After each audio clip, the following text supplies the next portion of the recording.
In a world and a sector where archives go up and down every day, alliances shift with typos and tweets and discussions over shitting or fisting down throats or asses, one man has decided that the past is a multiple choice question. With one of the most pathetic fan fiction tier rewritings of history, apropos of no, not nothing, but an embarrassing all-day stream where no promises were kept, except the promise to show a certain Andy Warski's umbilical hernia.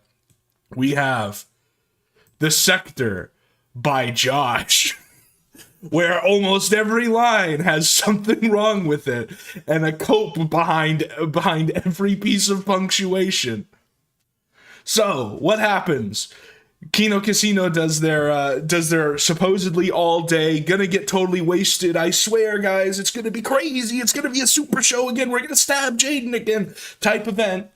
And what happens? They barely play the game. And to be fair, I did not watch all this, but you don't have to watch all of this because there's other people covering it, do a good job. And there are those 07s in chat for the troopers who did kind of go through it, but they barely played the game. Most of it was just shitting on DSP for, not getting his Switch, but I'm pretty sure he eventually did at the end because they were making fun of him for playing it. So it's just like, what's even the narrative there? And, PPP said he was going to get wasted. We were going to get another Starfish stream. Doesn't happen. Drinks like 3 Modelo's, which at his body weight, is like the ambient alcohol in the air. You might as well just be like, I don't know, using like drinking disinfectant or something. And they did a promise where they said they were going to do whippets for money, and then he doesn't do whippets. Yes, Josh has been, well, he hasn't just been PP pignatized. This has been a long time coming. But the point I'm trying to make at the outset here, and I don't know if anyone else has pointed this out, I don't think this came out of nowhere. And I know people said, oh, PPP ordered it. I don't think that's true either, just because of how just reflexive Josh can be. That's not to say that they're like beyond plotting. I'm just saying that in this case, I think literally what happened was there's like 5 pages in this thread that are shitting on them for how like the all day Mario Kart stream basically didn't keep any of its promises. And people are shitting on them, and Gunt comes back in the thread and starts posting the Andy Warski streams CP shit. And so then this comes out of nowhere. And like I said, there's like a revision and a cope in this fan fiction on almost every line. So I'm just going to do it. I'm just going to do a reading first, and then we're going to go through it. Okay, look. What you have to understand is that I am probably the longest running unironic fan of PPP. I think maybe 99% of people who know him just think he kind of spawned out of a gutter one day and started Kino Casino with Andy Warski. But that's not the case. I don't think people even know PPP has a meaning. People's Populous Press, it's literally in the title of the thread. Back when Ralph was actually really popular and raking in thousands of dollars off of YouTube, the atmosphere of the internet was completely different. I could best describe the streamers between Gamergate and the end of the Trump admin as a patchwork of similar to the tiles of the floor of a mental institution. Whoa, English 101. Locked in grout, respecting each other's boundaries, not very interesting or transgressive. But even in hyper-censored days, there was an underground. And this was back when Cal was still a thing. What some people, notably Godwinson and then PPP, would do is just boot up streams and talk the maddest shit that's ever been talked. And we'll see who he was talking shit about here in a second. They'd use cheap webcams or their phone propped up against a wall with the worst audio quality ever. Godwinson in particular had rules, styled after Dogma 95, an informal set of avant-garde cinematography rules he called Kino Dogma 2007. Audio quality, video quality, and film style had to be on par with 2007 YouTube, which he called the peak of YouTube. Godwinson calling certain unintentionally artistic things Kino is where PPP got the word. They were also very anti-grifting. Back during Gamergate, Patreon and Super Chat were called hipster welfare, and it was a mark of shame to have one. There's very famously a video of Medicare ridiculing someone for having a Redbubble selling things like clocks and their logo in it. Ricky Big Al, whatever that guy's name is. So those were the rules. JWS and People's Populist Press followed the rules, and the gambit was they were going to talk all the mad shit that the streamers and the organized for-profit streaming patchwork would never do.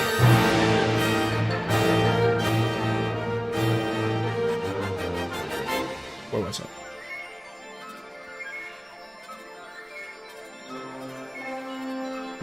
Where was it? I look away for 1 second, and I fuck up my whole reading. Don't worry, this is why we have an editor. Lest they risk the well-established hierarchy and their position in it. Matt Jarbo is a good example of what happens to someone who upsets the balance and gets dressed down by all the big boys. JWS and PPP having absolutely no financial incentive, and no real audience, and no rules to play by. So they'd prop their phone up against the wall, open Google Hangouts, and use that to stream to YouTube without using OBS. OBS was abominable to the Kino dogmen. And then just air out all the laundry about the then untouchable Ethan Ralph. Now normally, a coked up Angloid and a big fat guy streaming to an audience of 40 people, I was one of them, should not upset the guys making tens of thousands of dollars doing the easiest job ever created. But it did. Even though Ralph's audience was 6,000 people on a good day, I don't know about that. The 100 or so Anons on Cow sharing clips of GWS PPP bullying Ralph drove him so up the wall, he'd start arguing anonymously in his own defense. They all did this, by the way. All those big boy streamers read Cow and would white knight themselves. I'm sure even Andy Warski did it. PPP's real gift as a performer is his background as a youth pastor. He has a classic American Southern Baptist style fire and brimstone way of casting condemnation on people, even when he does it without religious context. Though religious condemnations were way more common for him during this era, it is still very compelling. This is also where Coach Red Pill comes in, despite Coach not even being relevant to anything I've mentioned. For some reason, he loved Cal. He loved shit-talking streamers, and he had this enormous dating YouTube channel, but would still randomly post 3-minute videos of himself making fun of Ethan Ralph on Cal. He really thought GWS and PPP were the coolest kids on the block, and he coveted their approval, which clearly I do too after making this post. Over the years, 3 big things change. Medicare becomes a grifter, and by proxy, whatever Medicare does is okay for everyone else to do, because he is always the top dog in the hierarchy.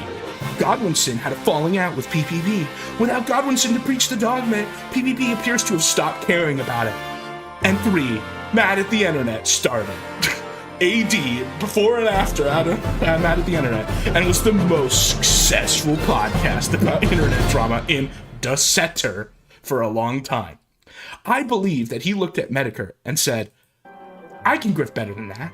Looked at Godwinson and said, I don't need that anymore. And looked at me, even though he whatever, we'll get to this. And looked at me and said, I can do that with more energy, and also can pronounce words with more than 3 syllables. So being someone with approximately 0 technical know-how, he called up the most senior streamer he somehow stayed on good terms with, despite saying that he would want to kill him mere weeks before it occurred, and said, let's do a show. I'm gonna make you rich, buddy. That's my theory. Early Casey, I really didn't like. It was, and still is, very loud. However, the biggest improvement is literally just that PPP will talk over Andy without mercy now. I saw it was successful, but I didn't like it. I developed Stockholm Syndrome for KC after I started needing to do work after about 8 p.m. And for some reason, their time slot would occupy 8 p.m. to 4 a.m., which is exactly when I had shit to do. You might notice by this point, by the way, that I just refer to the Kino Casino as a whole by just saying PPP, my Lord and Master. I honestly do have a hard time saying nice things about Warski. We have had precisely 1 interaction before Kino Casino, and that was during the Tonkasaw boxing event. He had a really big chimp out with me on air and started calling his boxing promoter a dumb whore and all sorts of other awful shit while I was just going Warski over and over again in disbelief. But some reason, she didn't care at all and let him fight still. It's not that I don't like him at a personal level. I just don't really have anything to say about him. I've never discussed this with PPP, but I think the reason he's kept with Warski is either out of a sense of loyalty or my current theory is that Warski actually does a ton of show prep and generally does good work with the production that PPP doesn't think he can easily replace or do it by himself. I don't mean operating OBS, even though that's literally all he does. I mean watching hours of footage, clipping stuff, paying attention to news vectors that people like me do not pay attention to, totally don't pay attention to. And basically everyone who has ever made appearances in the sector off the top of his head. I think those kind of things have immense, intangible value. So huge, too long didn't read, but PvP has always been one of the most transgressive shit stirrers in the sector. And what makes him really unique is that he did it for more than half a decade without taking a paycheck, just because he thought people like Ralph and Rekieta were sinners who didn't deserve the bounties they had been given. His turn from anti-grifter to grifter was an honest to God, the city deserves a better class of criminal situation. So, again, like almost every line of this is just straight up fan fiction. So let's just start at the beginning. We're gonna go through all this.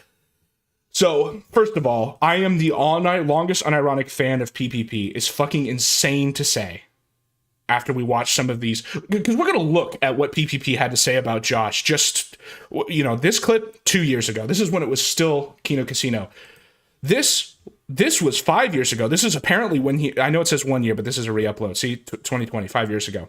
So we're going to see what PvP actually was saying while Josh was one of his longest unironic fans, okay?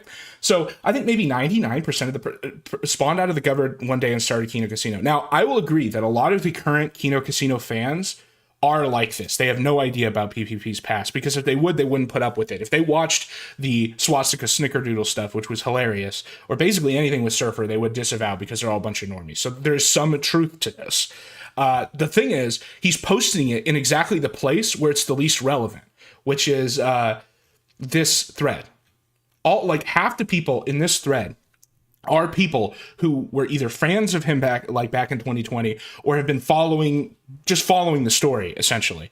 I mean, there's a whole, like, I know not all the A-logs of KC are like this, but there's a whole faction of the A-logs of KC who are literally just A-logs because they don't like how PvP turned on all of his previous, I don't want to say principles, but his content. So this is just hilarious. I don't think people even know PvP has a meeting, People's Populous Press. So it's literally in PvP's thread. It's not in this one, but I bet you it's on the first page. I bet you.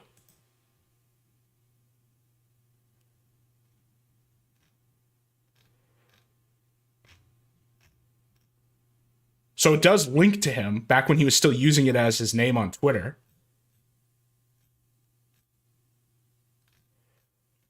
Yeah, no, and I don't blame people for being an A-log because they went back on everything, because there was good stuff back in the day. It was fun. It was Kino, right?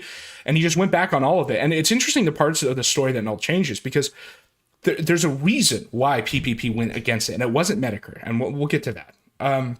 So this is just hilarious, saying that people don't know what it means, considering it's literally in the title of his thread.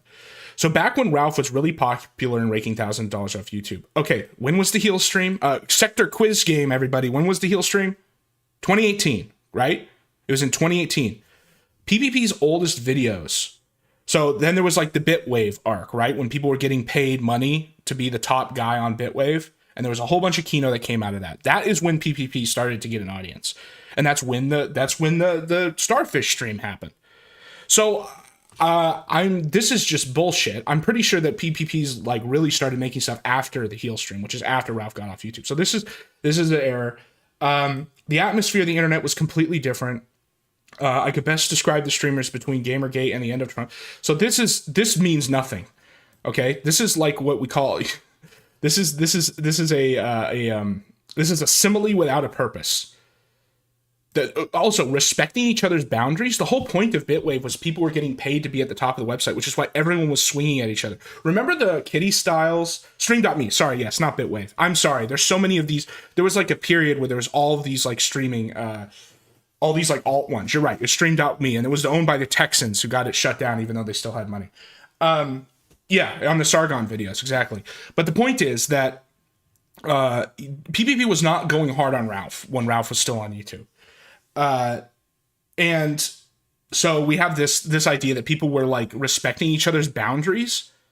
And I'll cover this. I'm planning on making like a pre-recorded video where I literally go through how from Gamergate till now, basically the sector is born out of a community two communities fighting, one community wins, and then that community splits to make the next two that fight over and over and over. Yeah, stop stalking Kitty. And so this idea that people wear patchwork is totally wrong. People were, the peak of IBS was 2017, 2018, and all that. And then after that, Bitwave, a lot of that was people just shitting on each other on, or not Bitwave, I keep saying that, sorry. Stream.me is people shitting on each other to get to the top rank. So this is just, this is a simile without a meaning. Not very interesting or transgressive. Literally, they were on like the jankiest ass website that you to be as fucking insane as possible. I don't know what planet this guy was living on. He was living on planet Kiwi. Well, no, that's what I don't understand. Because all this stuff was recorded on Kiwi Farms. He could have known all this just looking at his own fucking website. But even in the hyper-censored days, there was an underground. Okay, and he's talking about cow and everything.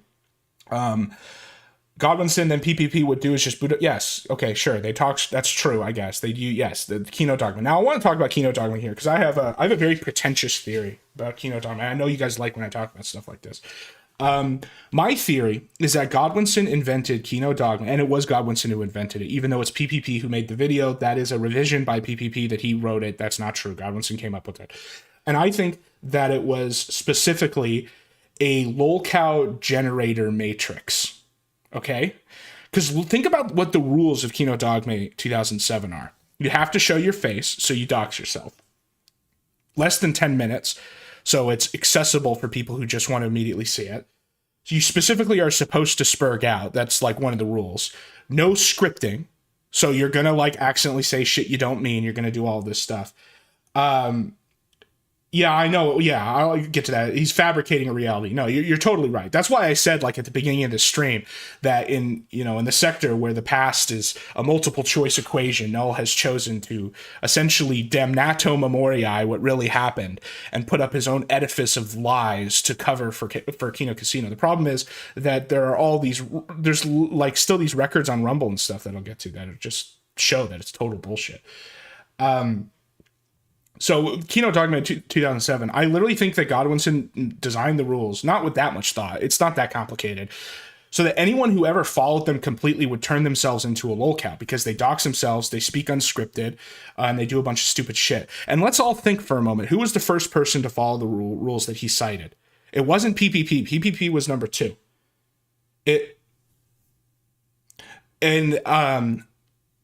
When we get to PPP, I really think that he thought that he was going to turn him into a lolcow. And you could say he is now. Like, fair enough. But the original plan was for him to, I think, follow these rules and be the one on camera. And eventually it turned into a more collaborative relationship because it turned out you could get PPP to do even crazier shit, like slam tax into his face. But, like, this idea that there's actual, like, an artistic... Yeah, Jahan's, exactly. And you can go find all the old videos like Godwinson made of Jahan's. Basically, if you take all the rules from Kino Dogma, you can apply them all to Jahan's videos and why Godwinson liked him. But PPP was supposed to be the next one. And you can see Godwinson try to turn more people this way. Like, who was the guy who randomly did a stream? This guy was literally in the sector for 2 seconds. You can go find him in the Godwinson thread. But he like did a stream playing Fallout New Vegas where he showed his face and then immediately got doxxed and found out that he was like a convicted sex offender against children. He's a pedophile. There's a couple of people he's used it against. And so like that's why he'll like clutch pearls about the rules and stuff, because the idea is you follow the rules to create like an infinite content matrix. The problem is like what happens with all of this shit, Godwinson eventually became the content himself. There's some posts I have in the Godwinson thread for the people who go through everything I say. Joel Hunter 666, exactly. Yeah. Sorry, I didn't remember his name. The other one was the guy who was underage. I'm not going to say his username because he was underage when he was posting. But that guy, he tried to turn him into make him follow the rules too. But anyway, so that's the whole thing with Kino Dogma 2007. It's funny. It's like a funny idea. And there's some truth that it does create great content. Just keep in mind that it's great content for the audience, not for the person doing it, because then they get turned into the content. And the fact that he does... And the fact that he doesn't mention any of that, even though it's been discussed in Godwinson's thread, and even though it's something that I think pretty much everybody agrees on now, is ridiculous. Also, that PPP got Kino from Godwinson. Let me tell you the etymological origin of the term Kino in the sector. So basically, after Poll got completely destroyed after the 2016 election, yeah, Xenos is another one, but there's Trollhunter666 is the other guy. Anyway, after Poll got destroyed after the 2016 election because a whole bunch of power brokers understood that they thought at least that they could actually influence elections with it. So it got overrun with bots even more than it was before and all of that gay shit. A lot of the people who were making like the funniest shit posts moved to TV, which is why like there was I know, I'm getting there. Which is why TV had a renaissance between 2017, 2018, and I would say into 2019. And specifically, the term kino comes from a fake USC PowerPoint presentation that lists the like tiers of film. And it's fake, but it like whoever made it look really real, like it's from a USC lecture course. And it says on there that the highest form of film is kinography. And so then obviously on TV, everybody started calling things kinography. And that's where it came from. Guy Wilson didn't fucking invent this term. It's also where he got the idea of calling it kino dogma. Like these guys are not the fucking demiurge here. The demiurge is always the chat. The demiurge is always the anon. It's always the internet mujahideen, the unnamed psychic mass that like posts this shit without any credit. And then people steal it. Okay? That is where it all comes from. They were all very anti-grifting. Well, yeah, because if you don't have a platform and you don't have an opportunity to make money off it, the natural position to take is anti-grifting. This is like a strategic choice. I don't think there was any principle involved here. Back during Gamergate, hipster welfare, sure. Yeah, and then of course Medicare went completely back on his word on grifting. And it like is one of the most, I guess it's as radical as PPPs, although PPP didn't do it because of Medicare. Yeah, there's tons of old videos, even like Jim81 Jim videos. And what he's talking about with the clocks, he's talking about, it wasn't Big Al 2K6, it was the other guy, this guy who died. Who am I thinking of? I remember his real name than I remember it. But anyway, yes, so they were making fun of that. And PvP brings this up all the time, by the way. He brings up this guy selling the clock faces. So those were the rules. Dude, he's talking about, like, okay, I like the idea of turning some of the stuff in the sector into, like, a story. Into, like, this, play it up, kind of like the WWE aspect. But the way he's talking about this is so fucking gay. Because it takes agency away from so many actors who were, like, more... Helsing, yes. Yes, you're totally right. It is Helsing. He's taking agency from so many actors and from so many, both, like, not just the Anons in the chat, but other people. Like, it's funny because he gives this narrative that they were streaming to 40 people, totally irrelevant, but then also they're apparently ones setting the rules. So the gambit, like, there was not this much thought put into it. Like I said, it was just, we are on platforms that don't make money, so we're anti-make money. That's it. And that's fine. Like, it was cool. It was funny and it was good. It was fun to call out people. And that's fine. The well-established hierarchy. This is the other thing that's complete bullshit. If there's anything that you learn from reading all these old threads and the old shit about the sector, is that the hierarchy is not well-established. At any moment, people can come out of nowhere and just destroy. PvP himself should know this because he destroyed Rekieta and Dick Masterson, basically coming out of nowhere from their perspective, in the infamous stream where he goes on and gets Dick to have a melty about being prom king. So, like, the whole point of, like, this IBS and stuff is that the hierarchy is fluid and that you have, you know, it's the Sahara, it's the internet Serengeti, like I said. Matt Jarbo didn't upset the balance. He was just a flag it and dumb enough to show it. That's it. GWS and PPP having absolutely no financial incentives and no real audience. Again, if they have no audience, then how are they the ones setting the rules? This is true, yes. They, without using OBS, so this is untrue.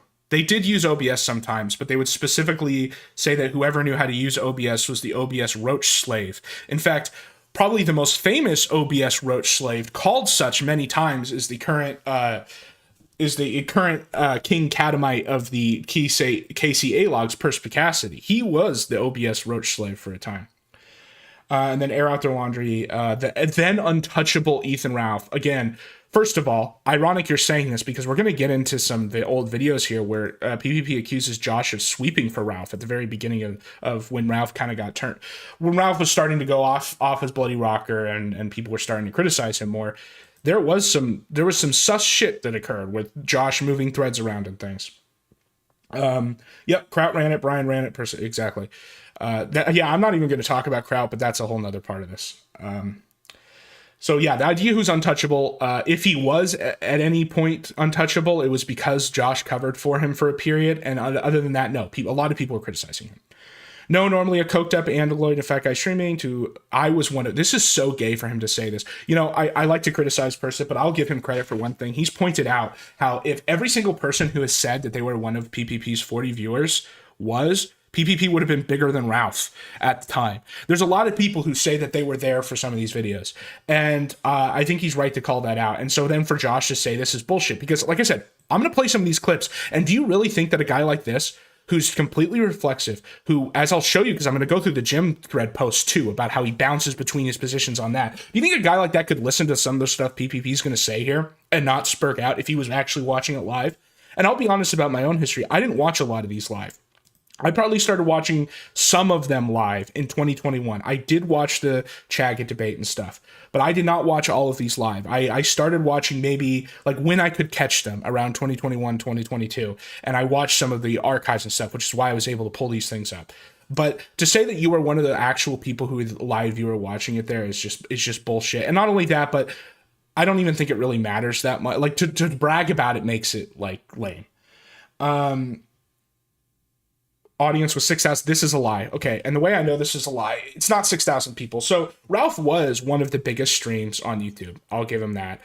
But he was not on YouTube by the time of this period that he's talking about. Like I said, the heel stream was in 2018, man. When PPP is streaming with Godwinson, and the way we can timeline this is we actually know when Godwinson and PPP met up in real life, because there's the Golden Guns 2020.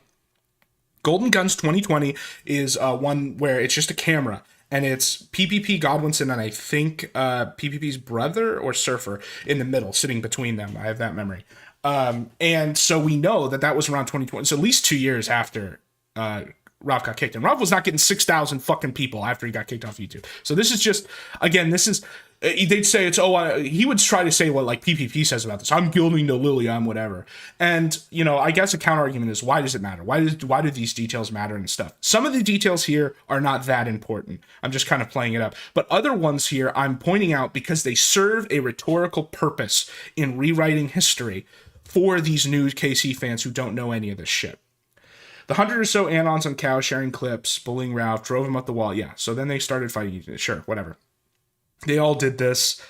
Yes. And I'm sure, no, we know Andy Warski did it too, because there's a certain anecdote that he doesn't bring up here that I'd like to tell. I'd like to share with the people in chat, who I'm sure you guys all know this, because you guys know this stuff. But what was it that Andy Warski spurred out about on Cow? It was about Coach Red Pill, who's mentioned later in here, doing a tribute to his sister and posting it on Cow. And he had a fucking melty about it. But no, he doesn't mention that, even though he said, I'm sure Andy Warski did it too. Again, this is intentional. This is one of these illusions that I think is intentional. It's not just, oh, I'm getting the timeline wrong on when Ralph was popular. PPP's real gift as a performer and his background as a youth past. Yeah, this is just sad. Like this kind of like scum sucking. Yeah, your sister. And the reason why is it's because the other thing he doesn't mention here is, why isn't PPP a pastor? Why? It's because he got thrown out of his church. Why did he get thrown out of his church? Because he said Ralph did it, but Ralph didn't. It later got revealed, and PPP admitted that it wasn't Ralph who did that. So, like, he brings this up and then doesn't explain why he didn't become a pastor, and why, like, there are people who have an issue with that, specifically because he continues to flaunt his religion around. A weird fucking religion, by the way. I mean, I have my own issues with certain aspects of, like, general Protestant theology, but he's, like, super retard Protestant theology, the church he's from, where, like, you're not allowed to play music or, like, dance. And I don't mean, like, no worship band. I mean it all. And, yeah, I mean, he's good at going on these rants. The thing is, we've heard these same rants for 5 years on Kino Casino. That's why some of the people who listened to it at the beginning, who maybe liked it at the beginning, even though there was problems there too, but those people are even getting tired of it, because it's the same 5 Bible verses over and fucking over again. This is also where Coach Red Pill comes in. I don't even know why he brings Coach. I mean, Coach is Kino. I'm glad Coach is getting some credit here. And apparently Coach is alive. That's what the internet mujahideen is telling me. I'm gonna look into that. I'm gonna try to construct a good theory about that. Again, he's mentioning Coach here and Andy Warski, but not about the tributes and stuff. And also, like, not mentioning the Godwinson videos on Coach, which are, like, all-time greats.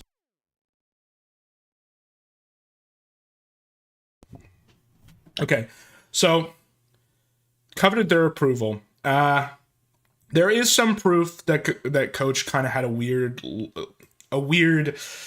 ideation about Godwinson, but I don't know if I would go this far. What this looks like to me is fucking projection. Is that Josh doesn't want KC to have a weekly Josh segment, right? Over the years, 3 big changes. Big things change. Medicare became a grifter, which is true. Godwinson had a falling out with PPP. Notice that this does not point out, first of all, when this occurred, because the actual final falling out with PPP occurred far later. It occurred far later, because that was when he brought Godwinson on to do the flamenco takedown, and then there was a whole disaster after that. That was way after Medicare being Medicare was already talking about COVID destroying the world in 2019. So that was like years later.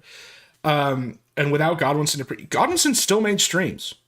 He still made streams even after the blow up over the flamenco thing. There are actually some really good ones. There's some bad ones too, which is why he went away, and that's a whole nother conversation. But there are some good streams after that, so he was still doing his thing. Just because you stopped watching him, Josh, doesn't mean he just disappeared, okay? Object permanence, buddy. PvP appears to have stopped caring about it. No, okay. Again, Kino Dogma 2007 was always just a lolcow generation matrix, and I think even PPP figured that out by the end. I don't think either of them really cared about it as much as you seem to care about it and think that it's some kind of ideological axis. And then this is potentially one of the most delusional lines in the whole thing. Mad at the Internet started and was the most successful podcast about internet drama for a long time. And also Desetter.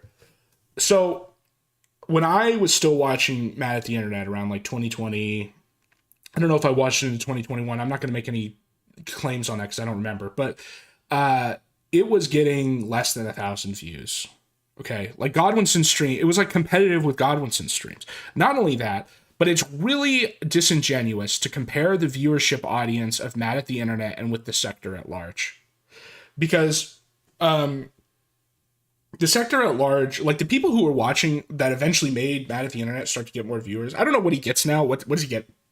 Like 2,000? I don't know. Whatever he gets now. A majority of those are, first of all, not even really Kiwi Farms users. Second of all, they're pretty normie, and a lot of it is like the sort of turf people he picked up reporting on the transgender issues things. So to compare Mad at the Internet, to say that like PPP wanted to steal the Mad at the Internet audience is delusional. Now you might say that Casey's audience now is pretty normie, but there's no way that PPP looked into his fucking golden mirror and could see that coming 5 years ahead of time, because that's only kind of a recent phenomenon. And just the idea that it was he'd probably say that this is sarcastic. That's probably what he would say. But when the rest of this is so like just wearing your heart on your sleeve for being the longest running unironic, like how is people supposed to read sarcasm into that? That's just ridiculous. I believe that he looked at okay, so this is a gigantic fucking massive lie. Here's the actual reason why PPP flipped on grifting. It's a combination of two things. Just like most things, it's supply and demand. It's need and opportunity. Need and opportunity. If someone has the need and the opportunity, they will do it. What was the need? It was the cabin shit. It was that PPP had no income stream because he had been thrown out by Surfer after that whole breakdown. And so he was freezing in the cabin. And of course, there's a very esoteric, there's a channel called Esoteric PPPism. He was pretty fucking crazy. But I know that people don't like some of the more pretentious stuff about this sector, but I actually kind of liked some of his crazier theories. I thought they were pretty kino. And one of them that I believe in is that the real PPP died in that cabin. He froze to death and died, and that, as Squire says, the grift demon took over. Because it was because of freezing in the cabin that PPP decided, I need to find a way to make money. And what did he do? He pivots to a more normie audience, and he gets in touch with someone. You know, there's a claim here that there's a reason why he's keeping Warski. I'm going to tell you exactly why he's keeping Warski. It's not because Warski does work. It's partly, good. I'm glad everybody loves him because his videos were fucking kino. Even the ones where especially the ones where he called perspicacity the lowest form of life. And so, where was I? So the grift demon. So the grift demon takes over in the cabin. And so that's the need, right? The opportunity is Warski. And how do you turn a guy who you've made literally 3 years worth of streams about about how, this guy killed his son. This guy is like, just everything about Warski. I mean, you could go on and on and on. And there's some clips. I didn't pull it up because I've played it before. There's some clips where PPP straight up tells Warski, like, that Warski deserves to eat a bullet, like that he should die, all this really crazy shit. How does he go from that to making money with him? And the opportunity was when he invited Warski to his place when he was still living with Surfer to do quote unquote an interview. Now, to be clear, they have rewritten the history of this interview. It's okay, you're here for Nick Rekieta. I will get to Nick Rekieta. It'll be right after this, but I do want to do this first because it just happened. He invites Warski over to do an interview about his sordid past. And it's basically sort of like the logical conclusion of what they did in the Chaga interview, where you have like a good cop and a bad cop, and you're trying to get him to admit a bunch of stuff. And they've rewritten the history on this interview. PvP likes to bring up the interview as proof that he wasn't always hating on Warski, but to be clear, the purpose of the interview was to shit on Warski. It was not some kind of like recycling thing. The problem is, if there's one thing that you can rely on Warski to do, is fucking party, because he's a drug addict, right? And I think that when he came over, they partied, and they partied hard enough that PPP was convinced to keep this guy around, which is why they lived with each other for the first couple years of Kino Casino. And that was the opportunity. So the opportunity exists because he does the interview and he parties with this guy. Then he gets thrown out into the cabin, and then that creates the need. So need plus opportunity. And you may be thinking, well, how is Warski an opportunity to go mainstream and make money? And the thing is, the other thing that Warski is really good at is pay-pig relations. At most sales companies, at most like big companies, you'll have a whole department for client relations, and their job is literally just to be like at a high level. When you have like high level clients, just pick up the phone and be a therapist. Yes, PPP got drunk. Yeah, and that's why he said a lot of stupid shit, including admitting stuff about the CP stream, by the way. And again, they've totally rewritten the history on the interview. They try to say that that was like a positive thing, them coming together. But if you go re-listen to the interview, it's very clear it was meant to discredit Warski. Warski's very good at pay-pig relations. He literally exists so that the pay-pigs always have someone to call. And that they will get Warski and get to talk to him and get to talk about video games and get to do whatever and alleviate all of their needs and stuff. And the other way you know that this is true is the guy who went on Kill Kino Casino stream and talked about the 9 circles of Dante's hell of their Discord structure, where you had like a public server that itself wasn't really public. I mean, most of the people watching that stream, however many viewers you think they actually have, did not know about that, but it was at least free to get into, then a paid one, then like a super paid one. And that is how Warski is the one that makes you the money, because if you do pay-pig relations, if you sell your, not just your entertainment, not just some of your time, doing a regular stream, but your friendship, you create this, like, you're willing to be the guy on call, essentially, like you're a fucking doctor in a hospital all the time to talk to these crazy people. They will throw money at you, and that is, and PPP knew that, and PPP hates the pay pigs. I mean, Perspicazzi's gone over this, over all the DMs. He fucking hates them. He just wants to shear them of all their money, which is kind of base. That's probably one of the last base things he kind of has about him, if he even still believes that. But that's what happened. Is the opportunity was born by partying with Warski and seeing that this guy can keep the drugs and alcohol flowing, and then the need was being frozen in the cabin and making a ritual where he sacrifices his soul to the grift demon. This is complete bullshit. This idea that PPP looked at Medicare at grifting, because like just think about the timeline here. Medicare is grifting in 2019. PPP did the turn to Kino Casino in 2022. Because some of these videos we're going to watch are from 2021. So 2022. So you're telling me it took him 3 years to notice that Medicare was grifting, even though he criticized him during those 3 years? He had an interview with Leo Pirate where he infamously said that Gamergate was the 9/11 of the internet, which is completely true.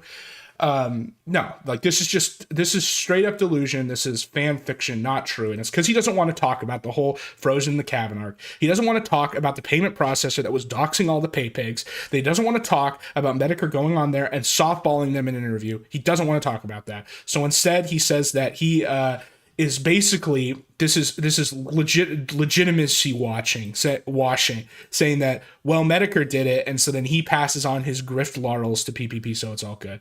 And that's my theory. We don't need a theory. It happened. It's real. The streams are still there. Just look at it.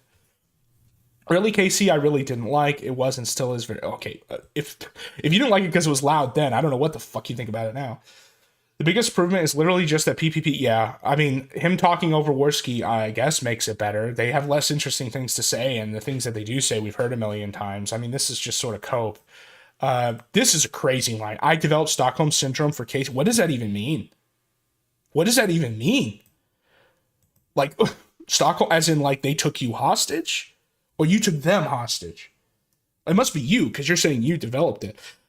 And I think this kind of speaks to what the real motivation of some of this washing is. It's just that he's afraid that Casey will have a Josh segment every week. Kind of what they used to do. And I'll bring it up. This is literally from Kino. Like, this is how recently they were still saying some of this shit. This is from a Kino Casino episode. Oh, it's because he stalked him because he had to listen to them. I don't know. You might notice by this point, by just saying PPP again, it's just sad. I mean, obviously no one likes Warski. It's funny that even in this Cope post, he can't apologize for Warski. He kind of does though by saying, "I just don't really have anything to say with him. It's not that I don't like him on a personal." How can you not dislike Warski? Dude, even the biggest sweep jobs in this thread.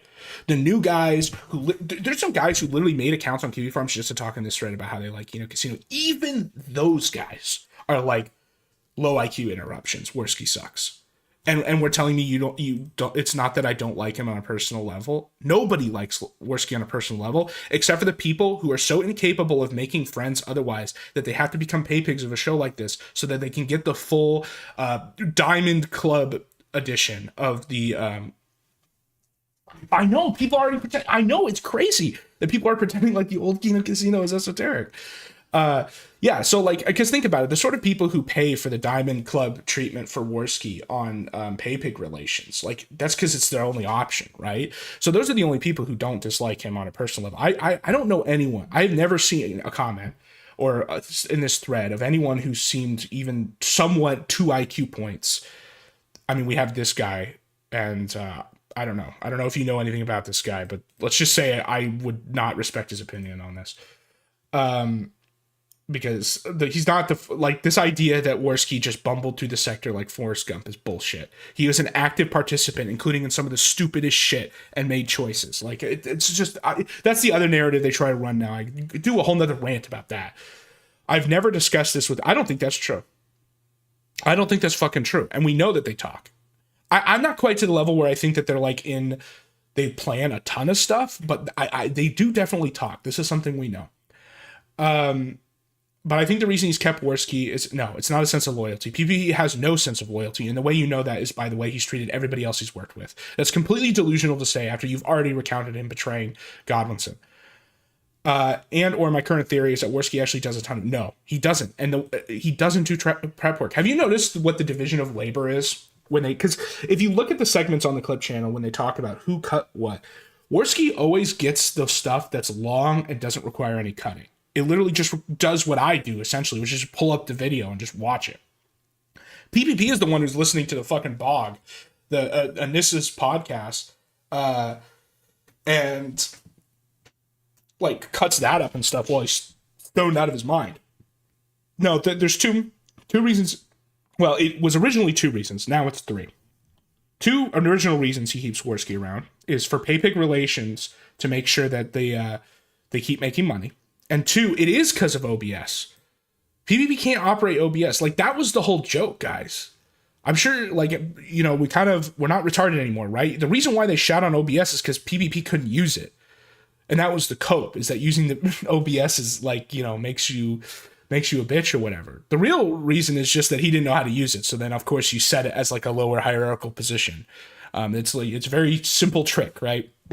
And Warski does do the OBS, and there's tons of stuff they do on that show that would be impossible without Warski doing the OBS. And that's not me saying Warski's a hard worker, because the stuff he does is very basic, and he still fucks it up a lot of the time.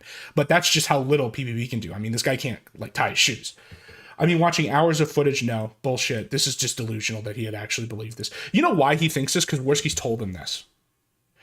Like, because what this sounds like I go to the gym 2 times a day. This sounds like I'm totally I'm boxing and working hard. Like, it's those kind of lies that Warski is known to tell. And so I think that this is just him repeating stuff Warski's told him. PvP has always been one of the transgressive shit stirs in this. Like, this is just so cringe to read now. I mean, I guess in like a very literal sense, it may have been true back in like 2020 when he would go after everybody, and it's kind of like why that's my philosophy with a lot of this stuff. But to say that now when he's dressing as a fucking cow and shitting on DSP like he's freaking Snort Hogan for 6 hours, it's pathetic. He did it for more than half a decade without taking a paycheck just because. No, he did it without taking a paycheck because he had no opportunity to. He had no opportunity in need. That's why. It wasn't a fucking charity. It wasn't because it wasn't love of the game. I mean, you could say that he streamed for love of the game, but like if he had had the opportunity and need to get to make money, he would have. And that's everybody. Okay, that's just the way it is. He thought that Ralph and Rekieta were sinners. I don't think that's true at all. In fact, there is a plethora of evidence that PPP loves Ralph, and that the reason why he turned on Ralph was specifically because he watched him so much and just loves him. He loves like the Ralph lifestyle, where you just do whatever you want. You are feared and respected by people, even and made fun of at the same time. You're like entertaining. He likes the heel. He likes the piece of shit. And PvP has modeled a lot of the way he acts and the way he treats people off of Ralph, which you could say is retarded, and I would agree with you. But this is completely now Rekieta maybe. It's hard to say that he doesn't just fucking hate Rekieta, because I think most people do.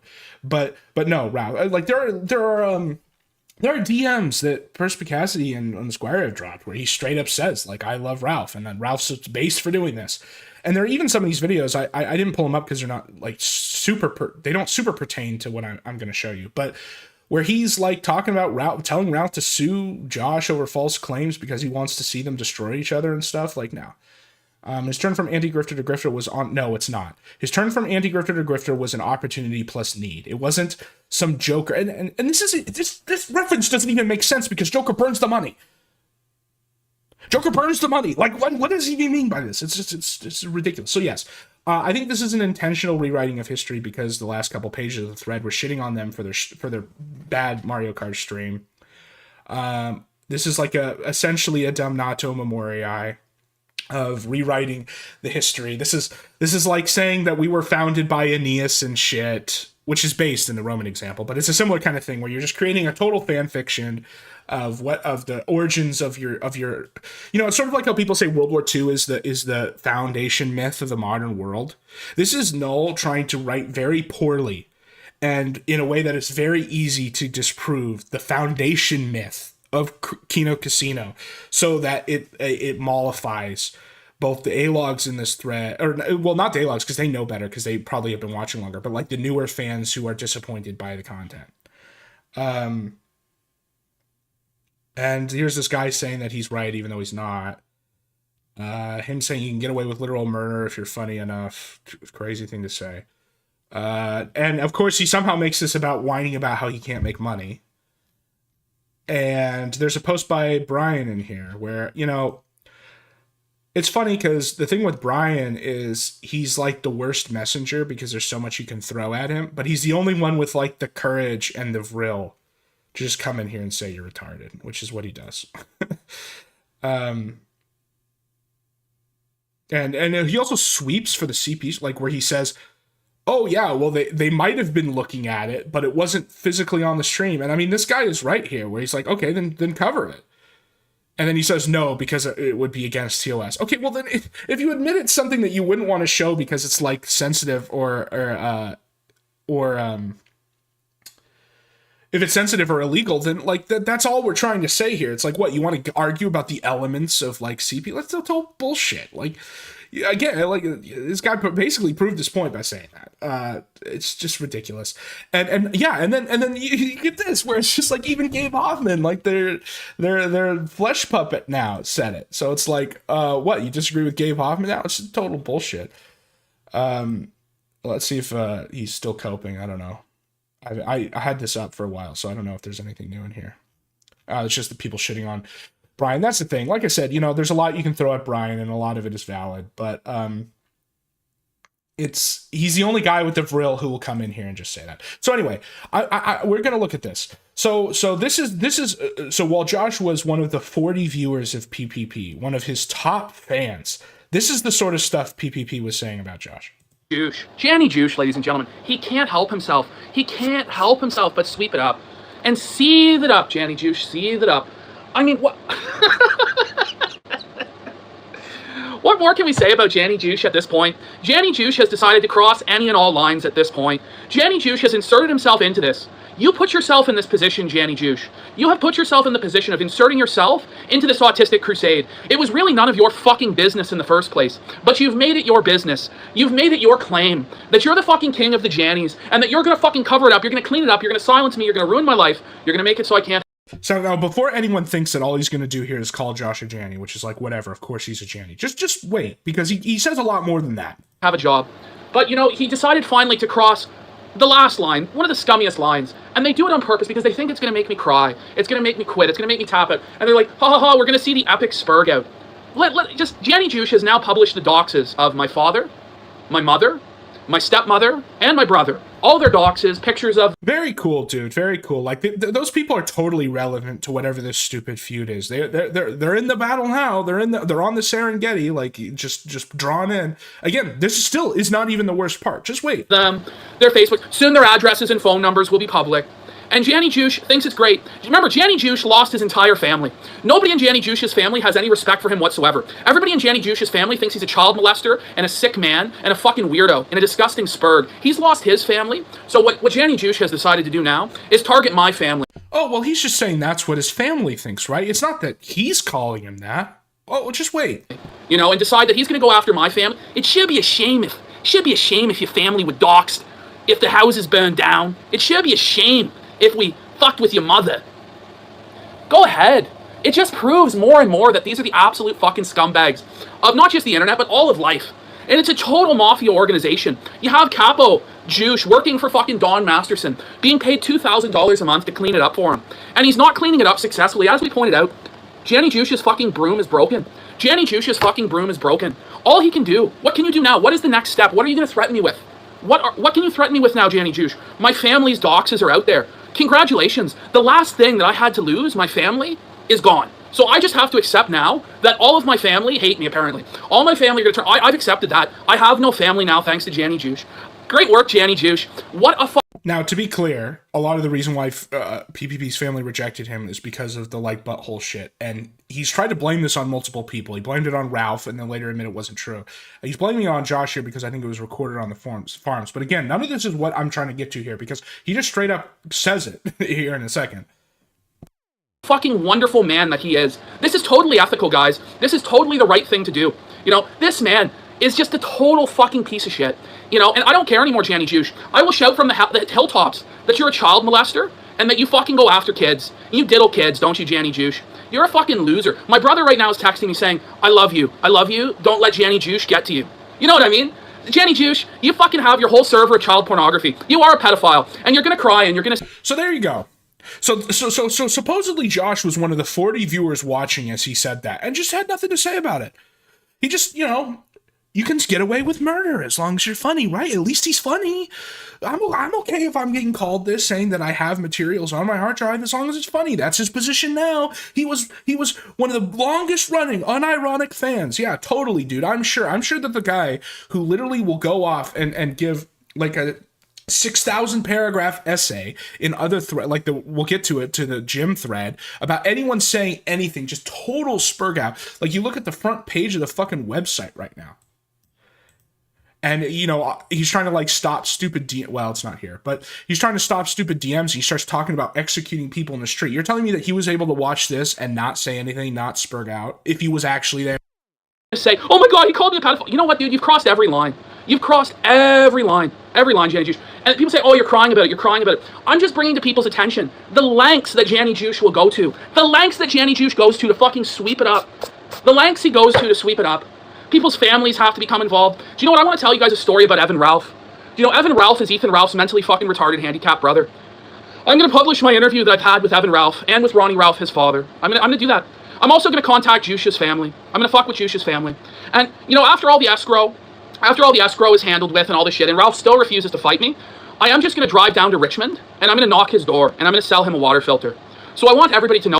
This never happened, and it's kind of a giant L that he... I mean, it's an L to even threaten it, but then to threaten it and then not do anything. It's kind of like the Battle of Jim's Driveway, you know? But the point of this video is just, this is PvP just straight up calling him like a pedophile, and supposedly Josh is one of the 40 viewers. And that's not the only one.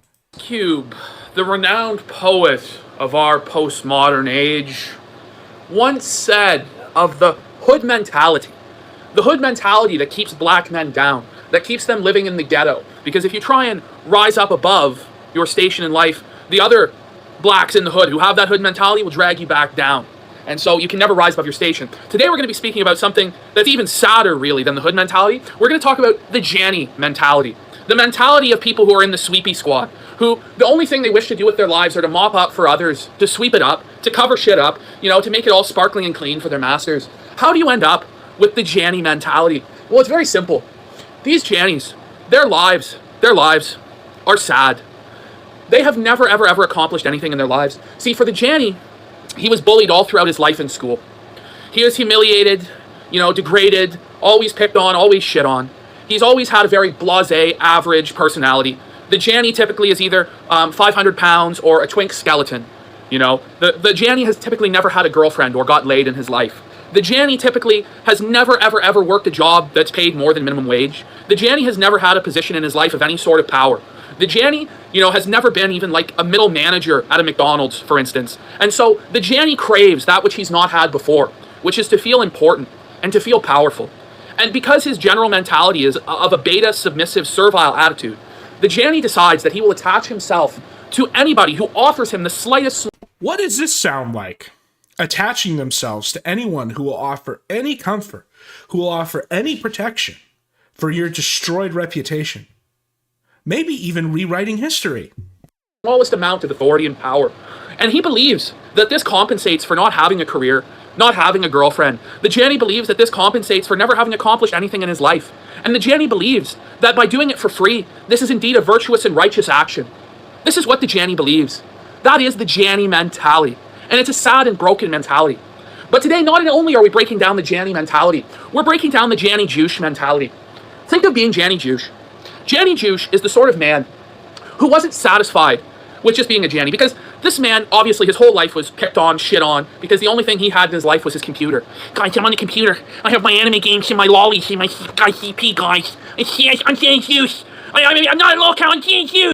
There you go. Him just straight up calling him a lolicon and pedophile again. Again, Josh was apparently in the audience watching as this was being said. Janny Juice. So he wasn't content with just being a normal Janny or a normal mod. This man decided that he wanted to become a professional janitor. He wanted to start his own website so that he could clean it up 24/7, 365 for the rest of his life. He wished to be king of the Jannies. But why? Why did he wish to be king of Jannies so?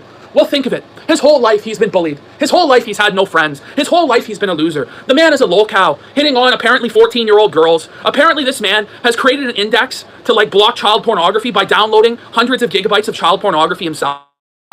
I don't know if that's true. This is the things that people are sending to me about Janny Juice. Where there's smoke, there's fire, Janny Juice. This man, Janny Juice, is such a lolcow that Janny Juice decided that he couldn't handle being made fun of by others. So he needed to create the ultimate troll shield for himself by creating the Kiwi Farms.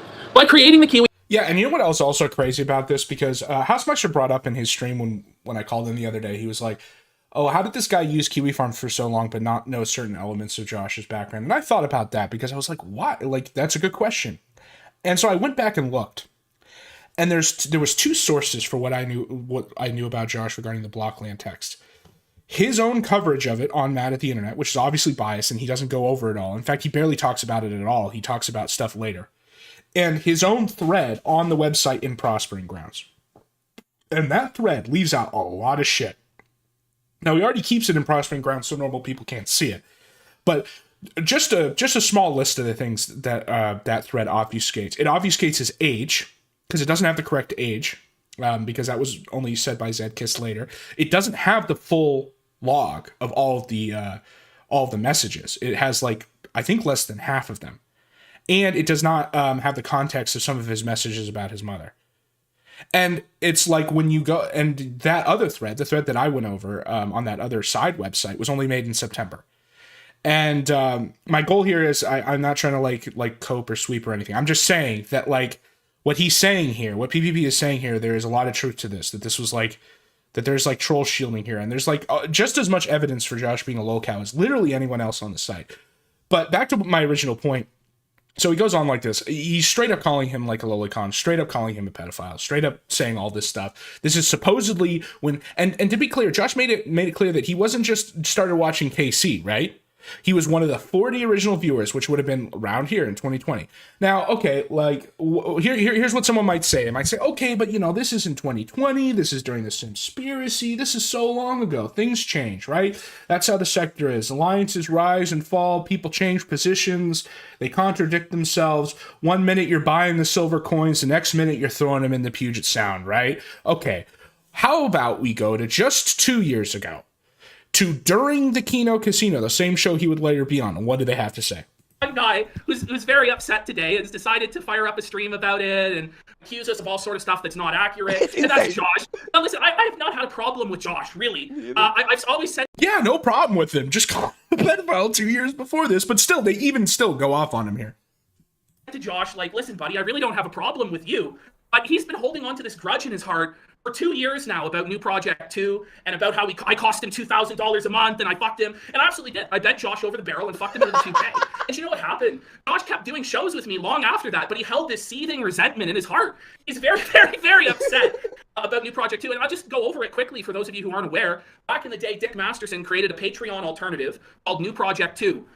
And what ended up happening was a lot of creators signed up to it, including Josh. Josh didn't have any other, payment processor at that time. Nobody was willing to take on the risk of having Josh on their platform, but Dick did. And Josh also looks to Dick as his father. Josh views Dick Masterson as his daddy, his libertarian spiritual leader that guides him through it all, his support of Lolicon and Shota and all. So there you go. So he's still saying that he's a lolicon less than 2 years ago. Or I guess it would be over 2 years ago now, but 2 years ago. So no, this wasn't just a 5 years ago thing with 40 viewers. This is like on the same show that he would later reconcile with and that he is now rewriting history about. All the typical libertarian bullshit. And Josh looked up to Dick as his daddy. And what ended up happening is Dick had some very embarrassing things leak out about him. Some texts where he was simping. And this is just the stuff that I found like an hour before this stream, searching up just from my memory. Okay, there is probably so much more shit that you could find that's even more recent. I bet you that you could find a clip of PvP straight up calling Josh a lolicon or pedo or heavily implying it or something less than a year ago. Because when was the reconciliation? It was over the election stream, right? That was when PPP did his stupid apology beforehand. So I bet you that like less than a couple months before that, you could find a clip where he says this. And to point out that this is not a new phenomenon, I just want to go briefly over the history of the gym thread. So Josh has gone ping-ponged between absolutely hating Jim and seeing him as his like spiritual liege at least like 5 times in this thread. We're just going to start at 5 pages in because the rest like just to so this doesn't take all day. But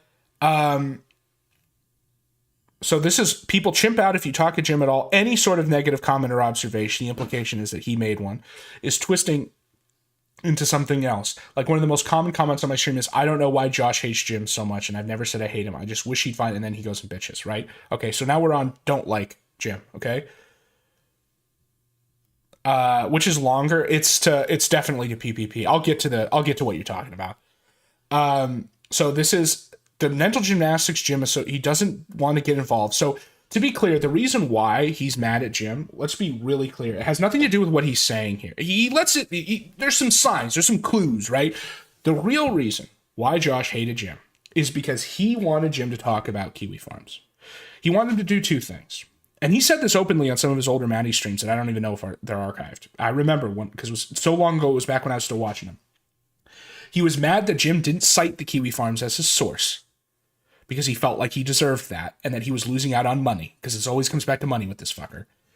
And number 2, he was mad that Medicare didn't take a stand in the deplatforming efforts for the website. But here's the thing. I talked about this a little bit when I went over his crazy million lolicon tweet. I agree and believe in the principles of like the Internet Preservation Society as they're stated, at least, right? About protecting like common carriers, T1 internet access and stuff. But when you have to associate with this guy and be on this guy's team, people will choose not to be associated with this guy over that principle. And I don't blame them. And so when like Medicare doesn't want to talk about no, and the other thing is like no, like the website hosts Jim's docs. Like I don't blame him for not wanting to draw attention to it. That's just the smart thing to do. So right, we don't like Jim. I just don't care. That's why I have 8 pages of posts in this thread. Jim is deliberate. This is him mad that he's not A-logging who he wants. He's mad he's not talking shit about Ralph, which is really funny because then Jim ends up becoming like a giant Ralph A-log. He does that really good debate, or it's more like an interview. I don't even know what to call it, on Monday Matt's channel, where like it's basically a therapy session. It's very kino. So this like does not age well because he does eventually go hard on him. And look, now he's happy because this is. Look, I'm glad he's finally having fun because now he's making fun of Ralph, because everything is like, whether you're doing the internet right is in your relation to whether you're doing it like the way he wants. They're talking, this is him. Now he loves Ralph. Now he loves Jim, right? And best stream in years, right? This is 1 page away from here. We're going from, I don't hate him. And then a whole paragraph to best stream in years. Then he says he doesn't want anything to do with him. This is during a time when there's a lot of overlap between the Maddie audience and Jim, which, you know, that should tell you something, right? But, and they wanted them to do a collab, and he says he doesn't want anything to do with him. This is another, like, one of the sentences of all time from him. Internet dad and internet stepdad. To be fair, Null has a lot of experience with stepdad, so... and of course, because you're not collabing with me, Ralph wins. Just, okay. The real channel is Ranch. I don't know what you're talking about. People are asking me questions and I'm giving answers. Stop projecting weird parasocial. I can't even... So see, now... So, do you see how it goes? So, in this page, he's mad at the Jim fans, right? He's saying, why does everyone say I hate Jim? I only, hate him for this and this and this and this and this and this, right? So, I'm mad at the Jim fans. Now, we're mad at the Jim... now we're mad at the Jim A-logs, which is, I can't compliment his stream. And then he gets mad. So then, talking about some other stuff here, him being mad about defending internet father's choice of woman. So here's him mad at people defending the race mixing. So now he's starting to flip again, right? And then look, you want to love bomb it. So now he's criticizing the fans again. So he's flipped again. I should have like a ping pong thing where we just go back and forth, right? He's mad at them defending him. So then this is when he split the thread. And that's why it's kind of hard to find some of... I have what I think is the post that Joffrey Goldstein was talking about, because it's pretty cringe. But it's possible it's in this thread. And I just can't find it. Look, and he's criticizing unending loyalty. And like I said, he split the thread. So here we go. You can tell exactly when they collab together, too. This is him arguing that it's justified that Jim is a lolcow because he posts his anime Coomer basement, which is true. He's mad that people are A-logging, or he's saying it's okay for people to A-log him, true, even though just 2 flips ago he was on his side.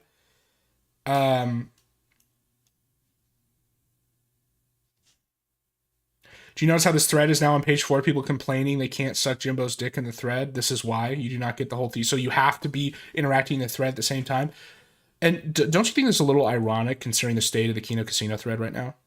Where at least half the thread are like unironic fans and talk about how they like the show. He doesn't have a problem with that. In fact, he was arguing with the A-logs. But apparently, if you're not shitting on Jim, you don't get the thesis of this website. Him thread banning people... saying he's just, and here's the thing, there's like individual posts here that I agree with. The problem is when you put them next to other ones, he's just completely contradictory and hypocritical. Like, I agree that this guy's a lolcow and like it's valid to criticize him. But I also agree that people who are fans should be allowed to say that they're fan, like talk about it in the thread. Just let them fight with each other in the thread. That's kino. Like that's what I want. I want like 10 pages of these guys fighting with each other because that's how you like learn new stuff. It's more interesting to read. It's better than the Rekieta thread where it's just like 2 things happen and I have to sift through 100 pages of bullshit because it's all just I was an alcoholic and here's how I cured myself and oh yeah we're all in the same AA together here in the thread. It's like oh my god, holy fuck. So and then here we go. Here's the post I think that he was referring to. Well, let me do this first. So this is July 27, 2024. The groupthink around Jim is one of the saddest things routinely witnessed on the site. He might as well be a Christ-like figure to niece on the internet. The old internet's only begotten son who got cancer, AIDS, and died for our sins. So here's him criticizing the fans, right? If these comments you people write anytime I talk about Jim were applied to any other person, yes, Jim has obsessive fans, I agree, but him getting so fucking mad about people in the thread talking about the subject of the thread, either way, is ridiculous. So July, so this is like, what, 8 months ago? Well, this is a year before, where he's talking about how Jim is like the creator of the internet. and you know why? Because one of Jim's last streams before he did the fake I'm dying stream was a stream with Null. That's why. That is why. And you can see the timeline here. So this is January 1st, right? And here's him still shitting on him for anime, right? Okay.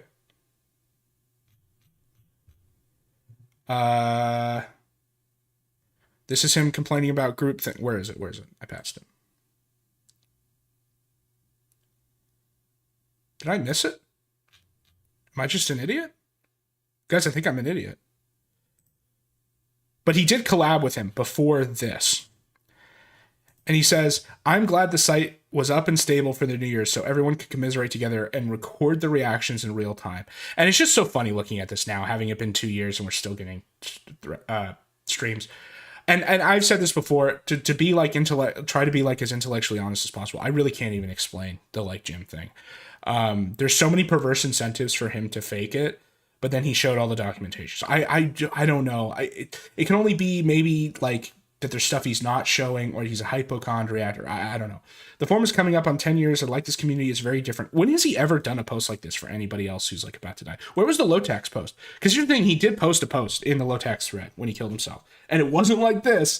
It wasn't fucking like this. It was, and honestly, you know, this may sound kind of cringe, but low tax has much more claim to being like a grandpappy of the old internet or whatever point he's trying to make here than fucking Mr. Medicare, okay?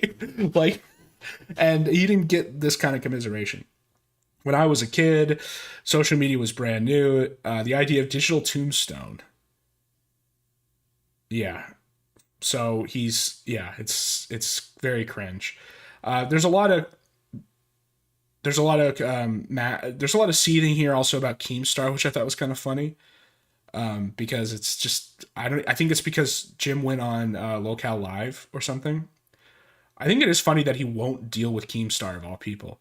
I've said this about Keemstar before. Keemstar, like, obviously he will lie about a lot of things. He will try to warp anything he does to make himself look good. But there are a couple subjects that I would 100% that I think Keemstar literally never lies about. And one of them is anything to do with money. That's not to say he won't try to scam you. He will try to take ownership. He'll try to do all sorts of tricks. But if Keemstar says he will make you a certain amount of money, if you're willing to sublimate to him and do what he says, he will make you that money. And for someone who always talks about how he never makes money on his shit, I'm surprised Josh wouldn't be willing to do that, considering he's clearly willing to do it for other people.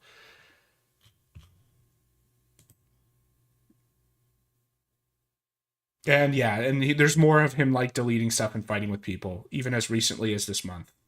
Well, no, this isn't him fighting with people, but like he's fighting with people as recently as, yeah, no, this last month. Again, I'm just stupid. So yeah, I just wanted to point to you could make like a little funny video where it's just him bouncing back and forth, and it's just it kind of reminds me of the Kino Casino stuff. All right. I will play Doggo Guesser. I need to get better at identifying dogs, but I'm going to do Rekieta now.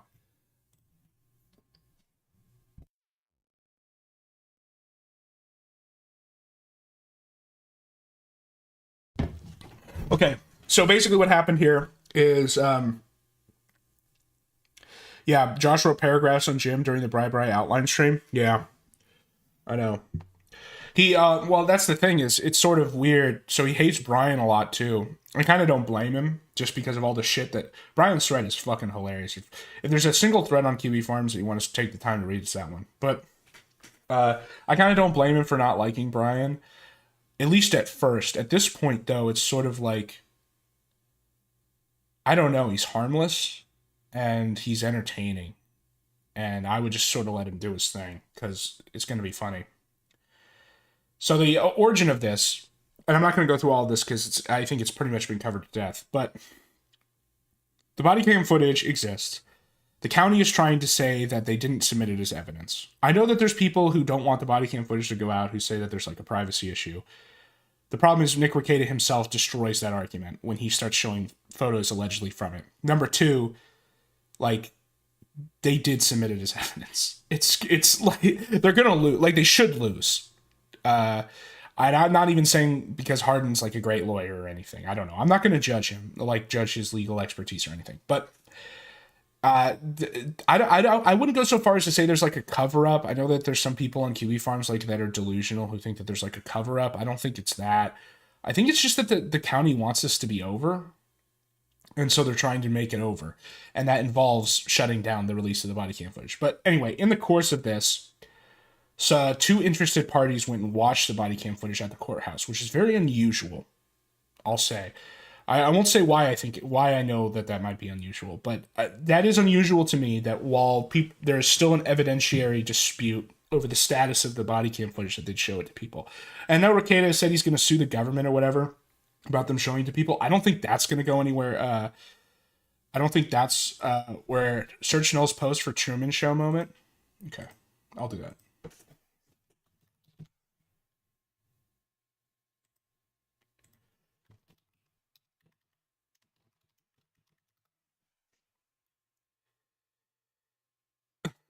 Okay. I think I'm starting to remember this thread. Or this post. Okay. Let me sit down to ever post this. Here, let me get some. Hold on. Let me get some music for this. Because this looks funny.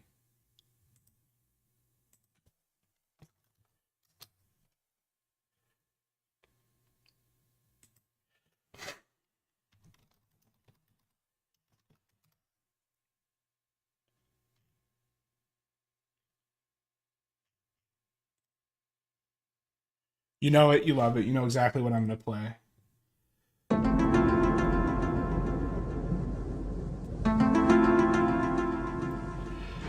Okay, let me sit down to ever post this. I've told a few people in confidence, but it's an incredible story, and I feel like I need it public record. I have never spoken to Jim directly. I think maybe once or twice he's tweeted at me. Any attempt I've made to contact him has failed. He wants nothing to do with this site.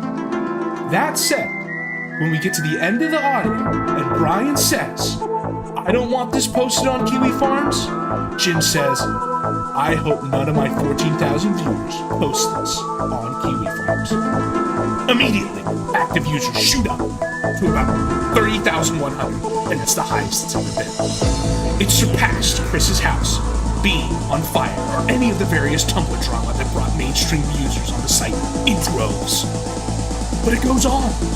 This audio is recorded like a good book. Can't write out the delegation of information any better. He admits he likes this dude, whose cock he's been talking about, wanting to suck for 30 minutes, who he wants to tie up, shave, and fuck because he's rough around the edges, and verbally abusive to him online. Suddenly, this is me dealing with this fucking epiphany. At first, I'm thinking, maybe no one else had that thought about it yet, and a moment to reflect. Maybe this post I'm writing right now would be about that realization. Then, Jim stops the audio, turns to the audience, and speaks directly to me, reading me my thoughts to 14,000 people. I wasn't fully grasping what a weird, gross fucking realization with Brian, but this specific moment where this I have never fucking spoken with is saying what I'm thinking in front of enough people to fill a football stadium, left me standing. It was a genuine Truman Show moment, an out-of-body experience. As a kid, I used to think about all the human experiences I'd never have. I'd never be a king. I'd never be a woman. I'd never be black. I'd never be part of the moon landing mission. I'd never see the Battle of Constantinople. It was a siege. The Battle of Constantinople. And while those things are impressive and impossible to experience at this point, I can say with pretty much absolute conviction that no other human being will ever have a Flight Club plot twist unveiled to them while a person they've never met reads their mind to a live audience of over 10,000 people. That's my human experience that I can keep to myself. And considering my life, that sounds appropriate. Whoa, fucking buddy. Whoa, fucking buddy. Whoa, buddy. Whoa, buddy. This is a literal schizo post. And it's so funny that this is in Brian's thread, too, because there's a lot of fucking schizo posts in this thread from Brian and from others. But thank you so much, whoever in chat told me to search that. You are a king. I will never be a king. That's what he said. How does this have all positive reactions? Where is the what the fuck react? Yeah, this guy, he's the only guy who saw this and was like, what? Josh just recently posted about where I'll pull that up too. I'm in the Truman Show because my daddy looked in the camera and said, go to my doxing website. This isn't even the Truman Show. This is Fight. I guess he brings up Fight Club. I hate these fake kinographers where all they can ever talk about is the Truman Show and Fight Club. Yeah, I know. He did manage to. That's how you know it's been on his mind for a while. I don't know. I think now that, I think. Oh, there's another post here I kind of want to show everyone because it's like crazy. It's in the. I was going to do this later, but since we're talking about Josh posts. We're just going to start out. One person's going to throw a jab. Other person's going to throw a jab. We're getting comfortable, finding our range, moving well. That's Ideb's boxing. Anyway. So here's a post he made in the Anissa thread. I just want to point something out here. Okay, just think about this phraseology. I do not believe any man stays in a relationship he does not find value in. A man will wake up one day 20 years into a relationship with 5 kids and decide to doing coke and fucking side chicks. If he wasn't happy, he would not be. I also don't think this is some avant-garde sexual fetish where they're into cucking. As famously said by some retard during Gamergate, which is true, this was said, cuckolding is the thinking man's fetish. There's very little brain activity between the two of them, and I think they're generally too fucking stupid to be into something weird like that. It's just above them. So Josh is saying here, to be fair, you need a very high IQ to be a cuck. That is literally what he says in this post. Not only does he bring up this quote, which is a funny quote to bring up, and you should bring it up in this thread, but he brings it up as like true, like real, and not just like a joke. But to be fair, you need a very high IQ to be a cuck. Like, well, and yeah, and that's what's funny too is obviously when it comes to like sex shit and fetish, it's all like instinctual, it's intuitive. It's not. I don't know. That's why it's like a sin of lust. That's why it's like the way it's portrayed in like old art and stuff. It's something you have to like fight against your baser impulses. That's the whole idea. I don't know. But just the idea that to be fair, you need a very high IQ to be a cuck is just fucking wild. But yeah, this thread is this post is amazing. I might tweet this because it's so good. I know I'm kind of stealing it from whoever just told me about it, but I'm going off, okay? People need to see this.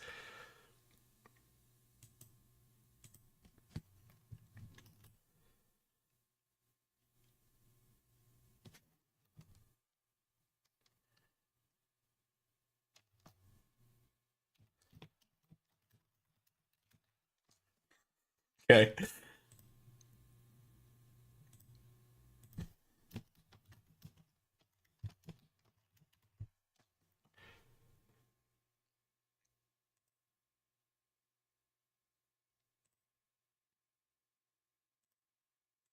All right. If you have more funny of these posts from Josh, I'd love to. I'll read more of them if you got them. But yeah, I just thank you for finding this one. I did just tweet it. I said big ups JC, but it's fucking wild. And him saying, to be fair, you need a very high IQ to be a comic. Okay, let me get. If you got more of them, post them and I'll read them. But the Rekieta stuff. Basically, I think that there's kind of 2 points here that are right. I think it's irregular that they showed people body cam footage if there was still evidentiary hearings going on about it. I don't think Rekieta is going to win any claim against the government about that, though. And it's sort of a weird way to spend your money.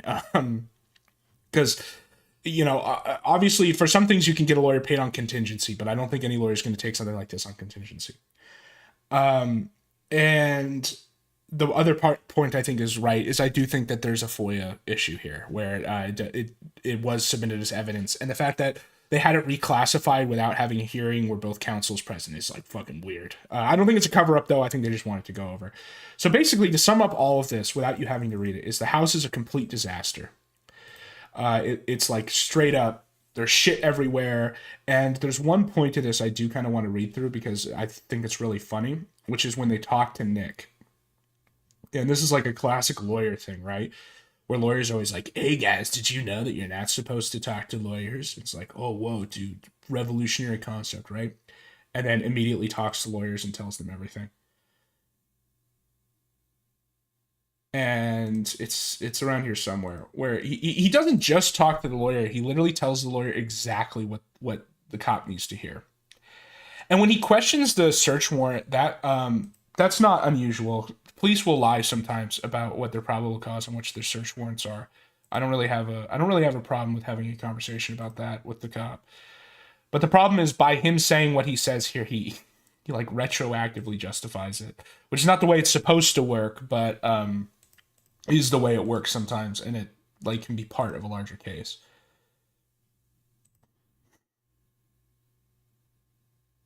I think I passed it.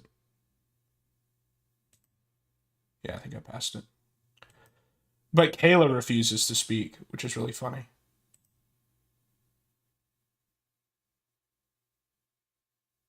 I don't know anything about it. Basically, there's a point where he asks if his bedroom is like his bedroom, and then he sleeps there, and he says yes, which is just...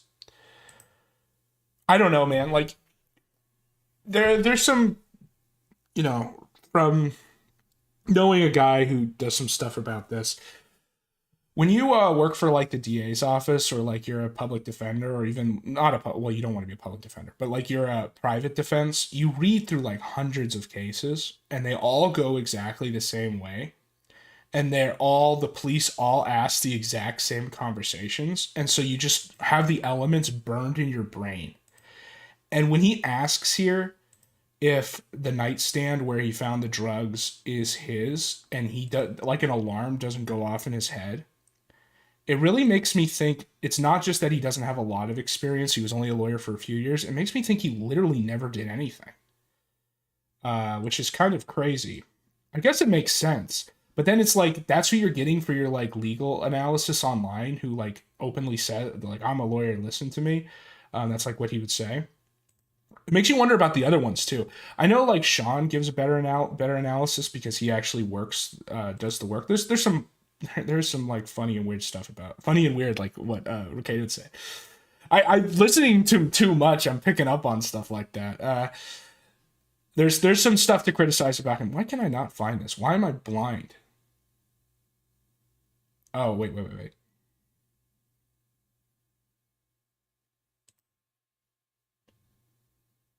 See, for some reason I have a memory that it was like in the top half, so that's like where I'm looking. Maybe it was past this. 2 females.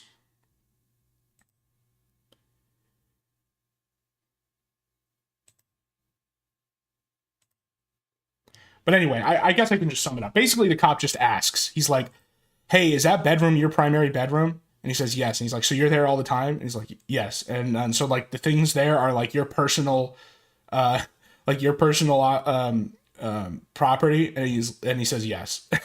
And then the cop's just like, all right, I don't need anything else. And he's right. Like, it's just ridiculous. I don't know what he was thinking there. There's a couple other things where there was questioning. Basically, Rekieta's response to this was to say that it's not true. It's not true. And to attack the credibility of the witness, of the lady who watched it. Here's the problem. There are some things to make fun of about this lady. I'm not going to go over the interview because Housemeister already did it. There's some things to make fun about her. She's very clearly like a Karen-type middle-aged woman who's getting her nose into this way deeper than really it makes any sense. And I guarantee you there's going to be something. There's going to be some weird shit about her to explain why she's willing to go to every single court case and every single thing. Now, none of that excuses any of the shit about Nick, so that's not my point. But that is one reason why I think that their attack, like Nick is trying to attack her. The thing is, I don't think it's a winning strategy because she seems too boomer normal. She's like spiritual but not religious. She has some like, you know, she has some like background that she's already alluded to. I like normies are watching this stuff now, like the Rekieta stuff, and they're gonna take her side. Like, and so when you attack her and you start making threats like this, like, does the county keep records? Gonna find out. I have no sympathy. And then even more so, he says here that he's gonna kill her, or not that he's gonna kill her, that he wants her to be dead. Actually, I think he does straight up make a threat here. I have it written down what page it's on, so I don't waste any more of our time.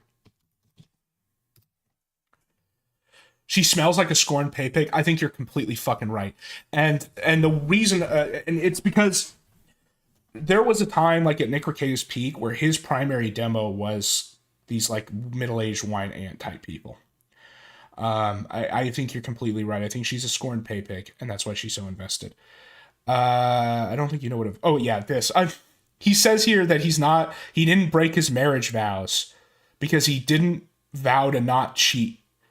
Or no, because we made our choices together in the daylight. We may have been wrong and brought us through hell, but we did it together. There wasn't a betrayal. We loved and kept each other through good. So this is just further proof that he doesn't believe in the idea of sacramental marriage. Whoop, big surprise. I guess we already knew that. But breaking a commandment and breaking a vow are different. Okay, but buddy, like the whole point of a sacrament is that it's the new covenant, right? They're the new commandments. Okay, and marriage is a sacrament, and fidelity is part of that sacrament. So it is a commandment. I did not vow perfect fidelity. Yes, you do.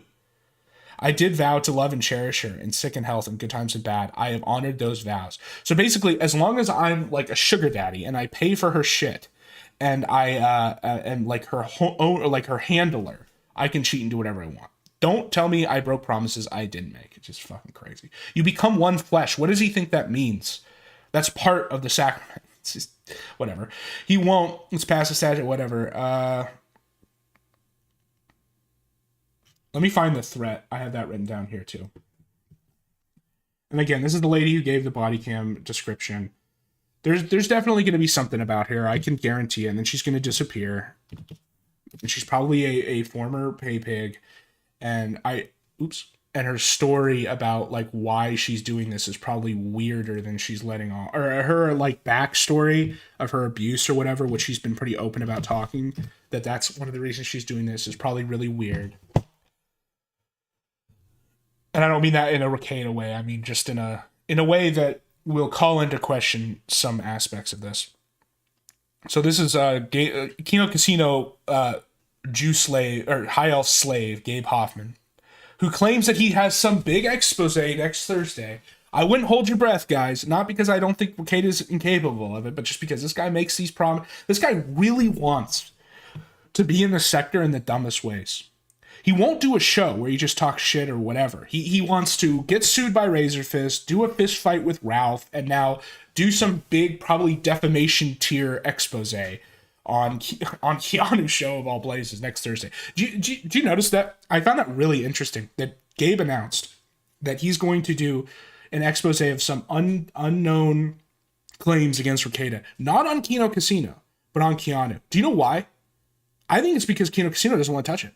I think it's because they know that it's probably defamation, and they don't want it on their platform. They just want to comment on it, because then they'll have a layer of separation for defamation. They'll just say, oh, well, Keanu's show is making this claim, and we're just commenting on it. Whoa, buddy, it's so crazy, whatever. And this is like more circumstantial evidence to me that Gabe is just straight up like a desperate flesh puppet of Casey. And then Casey's telling him, like, look, dude, we don't want to get sued. Just put it on Keanu's show. Let her get hit. And, you're rich. You're a king, dude. You'll be fine. Even if you get sued, you were willing to do it with Razor Fist or whatever. So anyway, he says, it's more about lies and the projection of her own addiction. Riddled life onto mine. So this is what I mean when I say that something, quote, funny and weird might come out about the lady that he's suggesting addiction. He spelled addiction wrong, by the way. She's a creep and a psychotic stalker. The world will be better when she exits. And it's like, dude, I get, like, what he's thinking. He's thinking, like, attacking the witness. But this is not a witness, I think, that you're going to win out on the reputation battle. Criticizing. I don't, and not only that, but saying that you want her to die. It's like, dude, I don't know. Like, a lot of people are going to take her side, even if she looks bad. It's kind of like what they did with Nick for a while,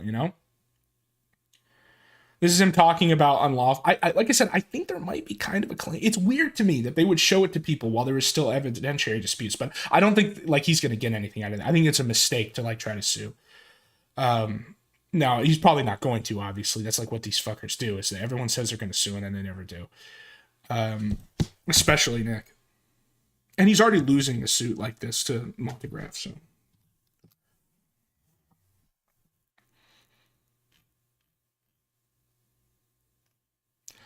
And this is Gabe's response to him saying that she should die.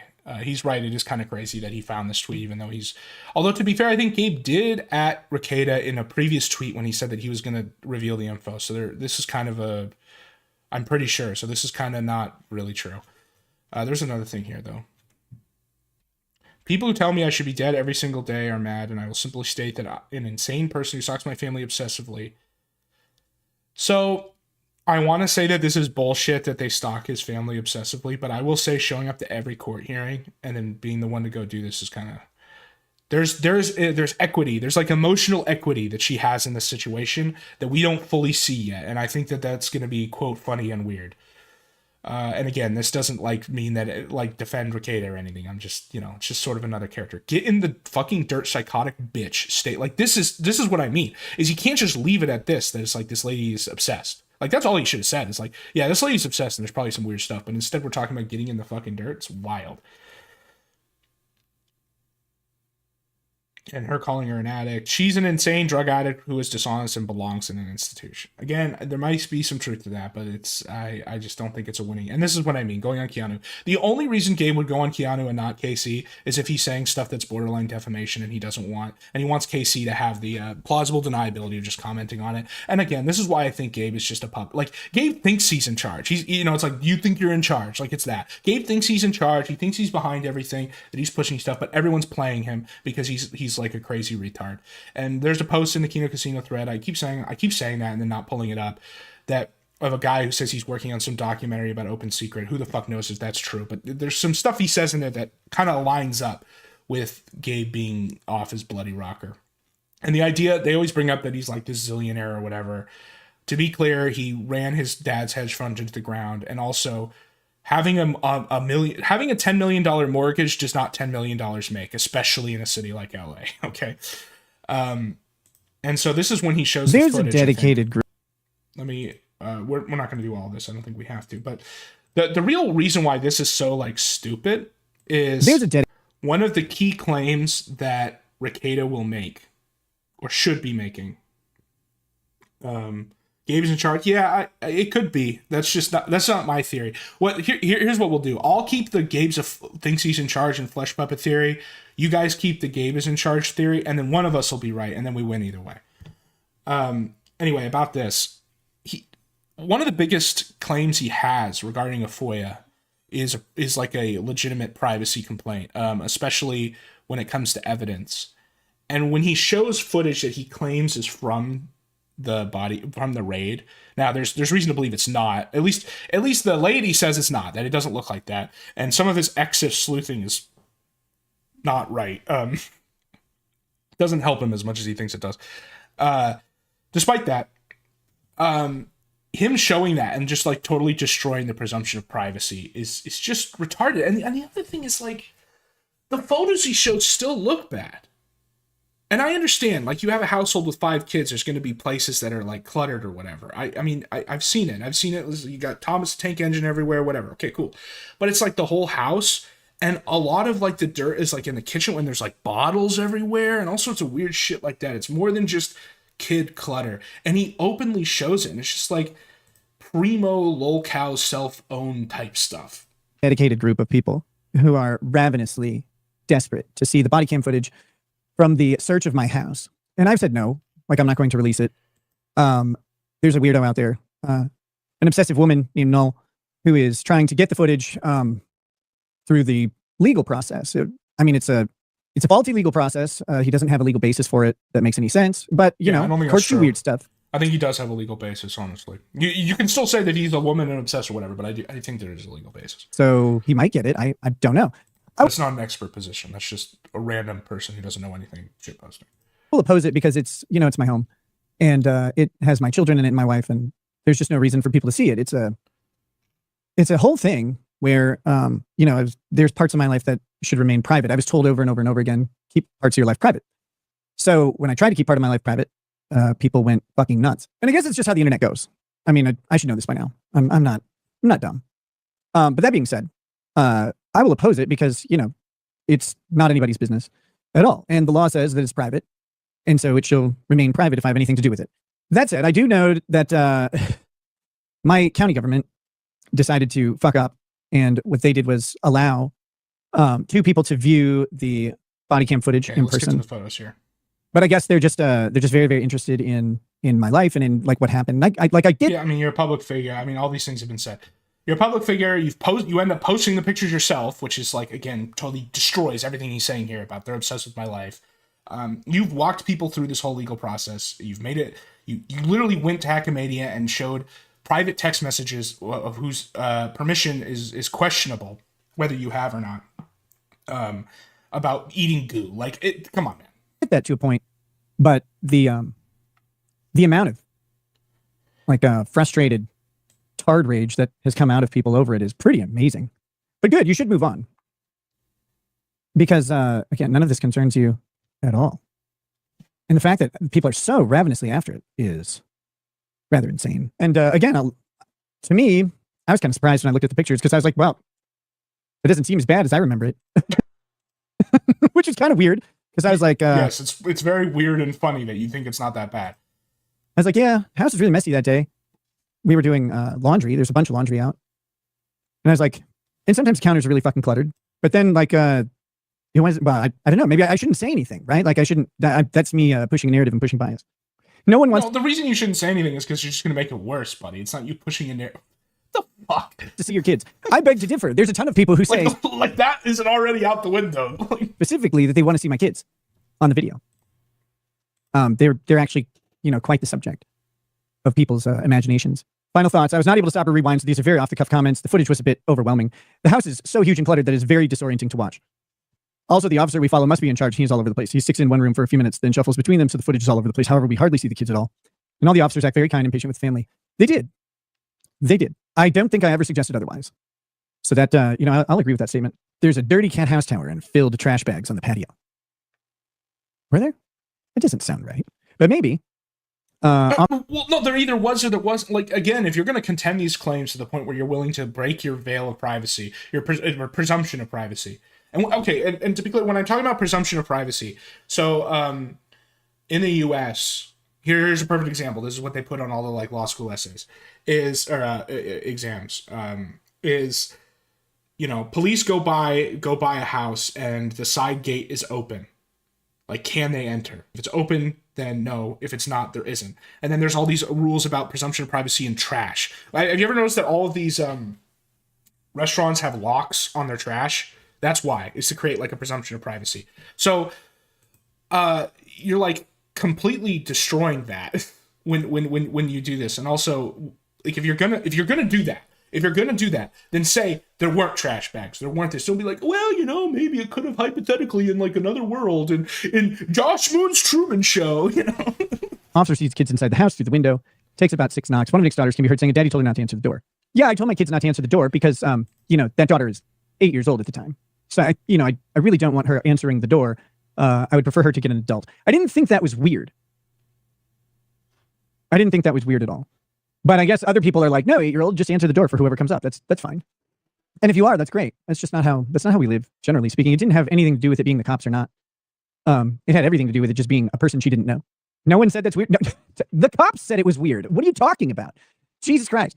Everybody keeps saying this shit like, nobody said this, nobody said that. No, tons of people have said this. I'm the one who reads all the fucking comments that are sent to me all the time. So yes, tons of people have said it's weird that my 8-year-old told the police the dad said not to open the door. The cops said it was weird. No, I think that was like, so I think what people's issue is not that your kid followed your correct directions, which is to not let the police in.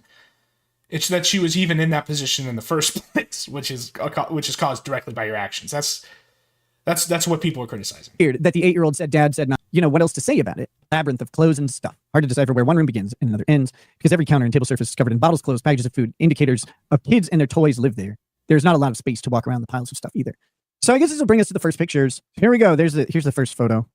You can see this is and I'll show to the left here as well. So this is the floor that was so cluttered that you could not walk without stepping on anything. And the table in part of the counter, which I'll show the rest of in a minute, that were so covered in bottles that you can't put anything on them. What is this? Why are there stream? Is it because it's Halloween? No surface visible. So like I said, wasn't the rate? Oh, I'm thinking Halloween just because I see this skeleton. Yeah, what is this? This was in May, wasn't it? The entire time. This was definitely laundry day. We were doing laundry. Our laundry room is right off of this entry room, so it's a lot of it. And you have to lay it out. You have to. What? No, you don't. Just have like hampers between different kids. What? First of all, you have these to pics from the body. That's what he's saying. He's saying they're from the body cam. The problem is he only does EXIF on a couple, and the EXIF is not clear. So like organized into different color piles. So again, he's just destroying his presumption of privacy by doing this. Actually manage by even making that claim, even if it's not true. But here you go. Oh! So you can see. I know other people have said this, but dude, the paper towel thing not on the rack. Oh my god. Why there's so many of these like Hydro flasks? And yeah, and like the idea you have to set out the clothes. I mean, I'm not a big family expert. I'd like to be someday, but obviously you have kids in different rooms. You have like 2 kids in one room, 2 kids in another room, two kids in the other room. Why wouldn't you just have a hamper for each room, 3 hampers, and then you just sort the clothes as you pull them out? Why would you have to set them out like this? And then obviously formal clothes you should be dry cleaning. I know that's like a rich people thing, but it's fucking Rekieta. There is quite a bit of laundry. Also, why don't they... Wait a minute. What am I even saying? Why don't they just have someone do their laundry? That's the other thing, is the maid thing. Maybe I'm just spoiled, but like, how do you not have a full, like what comes once a week maid to clean everything and to do all of your laundry? And there is stuff on the counter. Like I'm guilty of that 100%. I'm saying this because Rekieta's rich. Not that like everyone should have that. But there's stuff on the counter. She was playing the nanny $3,000 a month. Remember that? I don't know what to say or how I should be punished for this. Was this from the same day? Yes. Every one of these pictures is taken by a police officer. You'll actually see one of the police officers in one of the pictures because there's a mirror. And I'll show you. We'll get there. So the explanation for that, I've heard, is that this is when family services came. And they had cleaned between the raid and family services. And, you know, you might wonder, well, why is there a police officer there with family services? It's to protect them. And that does happen, especially it's the first time family services has been to the property. It's just to make sure things go without issue. And the fact that Nick had been kind of belligerent before, I don't think that's crazy. That was just it sounds dramatic when I say police escort, but that's kind of what it is. But so this is it's sort of like how It's sort of like how in domestic disputes, like family law stuff, sometimes they'll send a cop along with the husband or the wife to get all their shit. This is what is discussed. And absolutely, like there's a bunch of laundry out. Show metadata, you lying liar. Okay, like do you want me to? Why do you, is this? Why are you surprised, man? Why are you surprised? If anyone should be the expert about being called a liar and having all your ducks in a row by now, you think it'd be him. Is this how you would the whippets, I guess. lie about this? I don't know. Yes, Like, this is the thing you'd lie about. I'd post a clean house and be like, here, it's perfect. Can we see the metadata on this photo? Okay, so maybe let me figure out how to get it. I will show you. You have a reason to be. The other reason I have doubts about this, I thought that everyone scrubbed metadata. Like all the phones, like phone companies now and all the cameras auto scrub metadata now, don't they? Also, doesn't one of the metadators in one of the photos say it's from 1981 or something? I'm not here to deny any of that shit. Really not. You guys shouldn't ever have. It's the not other thing is this could be a picture of a picture. It could be the police took a picture of that picture for his own records. For you at all. I wasn't prepared for you guys to ask for the metadata, but I'm happy to give it to you. Why do you need to see the metadata? Is it because you don't It's because they don't believe you. Nobody believes anything you say, and there's no reason why they should. believe that this picture, whoops, I assume the answer is no, because nothing ever seems to be satisfactory for people, but here you go. Maybe he says that. Nothing ever seems to be satisfactory for people. Now, I'll say this. There's a little bit of truth to that people are generally, like, if people want to hate someone, they're going to find a way to hate them. But that's like a very small minority, first of all. And second of all, the thing is he doesn't put in like the bare minimum effort to prove stuff.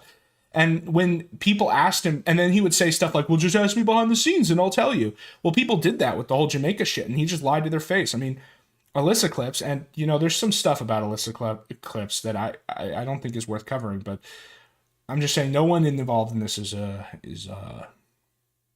perfect angel, okay? But anyway, she dropped some DMs where he just straight up lies about Jamaica and stuff. maybe this helps. So here's a picture up top, and maybe check this Thursday, May 23rd, 2024, 9:24 a.m. So then here's the rest of it. So here's the location. Here's the it was taken on an Apple iPhone 13. I use a Samsung Ultra 24 Plus or whatever. Yeah, of course. Well, yeah, and this is like what I was saying earlier about the conversation with the cop, where there's just certain, because you literally have to read, especially like at a DA, like 40 fucking DV cases in a day. You read like 40 drug cases or whatever. You'd think the elements would just pop out to him when the cop is like, "So that's your bedroom, right?" And then he's just like, "Yeah." Here's the image. I have it stored on this device. And there. So I don't know. Is that yeah, it's the sufficient? same thing with like the standard of evidence. It's like, oh wow, you expect me to prove my case For you? Edited win. Really no way to satisfy you at all in this. So I guess we'll just move on. Took way too long to provide it. Okay. Oh my God. So here's the picture up top. You can, on the picture that I have too, pull up the details on your phone. BobTube says, you've picked the best. So yeah, again, it's like, imagine this is your proof that your house isn't cluttered. Now, obviously, the specific claim is that it's even worse than this, and that's what we're going to find out, I guess, if the body cam footage ever comes out. And I don't blame people for doubting that it's going to come out. I don't blame for Ralph making his analysis or whatever. I personally am just an optimist, and so I want it out because I think it'll be entertaining. Obviously not like, and the kids will be censored and stuff. I'm not, obviously, I don't think anyone wants he tries to make that claim, and it's fucking crazy, but he sort of, the problem is he like creates arguments for why it should come out when he starts to doubt, when he starts to say that nothing is true, like nothing happened, whatever. It's photos and it's still bad. But you get to make your own judgments. It's fine. So yeah, the floors are completely covered in clothes and junk in some areas. Well, she made her own judgment. Now you want her to die, so. There's no walkway at all. The mess you see in Nick's kitchen when he shows it on stream is nothing compared to the rest of the house. That one space is clearly staged. It's obvious he only cleans visible areas specifically for streaming. Well, no, the other part of the house just gets messy because there are children involved. We've got Kayla and April brought out of the house and led outside. Officers called to a child who's downstairs. Kids are being removed from the house while the search begins. One of the officers goes downstairs to retrieve the youngest child. She comes up holding the officer's hand. She speaks to him, but the audio was unclear due to background noise, so I couldn't make out what she said. Like I said, the officers are very kind to the children in particular. They were a little less. They were a little less kind to the three adults, but they weren't rude or anything. But having it wasn't on me, but having guns drawn on you is a little traumatic. She pauses to pick up the cat. So he sounds indignant. It was a little off-put. Yes, kids are sitting on the ground. Why deny that, man? They begin I honestly don't blame you for being in debt. Like, that's like probably the most relatable part of this. photographing evidence inside Nick's streaming room, buried under hoarded junk, electronics, collectibles, and random gear. His 5 monitors set up and other equipment are visible, but everything around it is chaotic. The curated background people see during streams is a total facade. So let's go into my office. Here's the first one. As you can see, There is nowhere to possibly go in there. Okay, well, first of all, this isn't your whole office. Second of all, you do have bottles everywhere, including on the fucking ground. Whoa, you have is that a, hold on, wait a minute. Enhance. Is that a crate of Kraken rum? A crate. I didn't know you could even buy this shit in crates. Kraken rum is overrated, by the way. But, yeah, you have bottles on the ground. Yeah, Nick got black, yeah. So yeah, this isn't really the proof you think it is, number one. Number two, again, it goes back to the kitchen. Okay, let's say that this is the day of. This is still pretty bad. The floor is completely covered and inaccessible. Bottles are everywhere. I mean, at 1, 2, 3, 4, 5, 6, 7, 8. You know, add 10 for this crate, and then who knows what's over here. Literally covering the ground. It's all fair enough. Got black, but I hate. Yeah, I know. Well, that's why the audience always wins, man. You don't need to. This is, I guess, kind of what I mean about the sides cucking. Is why not just let them fight? You know, like I just want the story to be good. Accurate. I think that's a true description of what was going on. Now I know what you're thinking. This is outside the office, so I will show you inside the office. There are bottles on the floor. Absolutely. There's Reese's peanut butter cups down here. You can see. Those are delicious. Oh, here we got more. Why does he have... Whoa, buddy. Is this because April was under it, and when he was sucking them off, he needed to... Oh, buddy. So we have another glass here. We have candy on the... Dude, whoa! Look at all this. Hold on. That's what this... Okay, that's what happened. So all these bottles probably used to be on the ground all over the place, which is what, assuming we believe the lady, is what she saw. Okay? And then... in the time between then and the picture being taken, he like put them all up here because he didn't even have time to throw them away. Dude, look at that. And that's not even all one bottle either. That's not even like you had a big party and maybe you get like a whole bunch of liquor or something. I don't know. I'm trying to like, I don't know why I'm trying to think of copes, but it's like, that's like probably like 30, 40 bottles. My desk is a mess. I don't always like take the time to clean it between shows because you don't really need to all the time. Although I like having a cleaner workspace than this. But yes, Interpol. You know, I see what you mean. I see your perspective. I think you're actually completely right.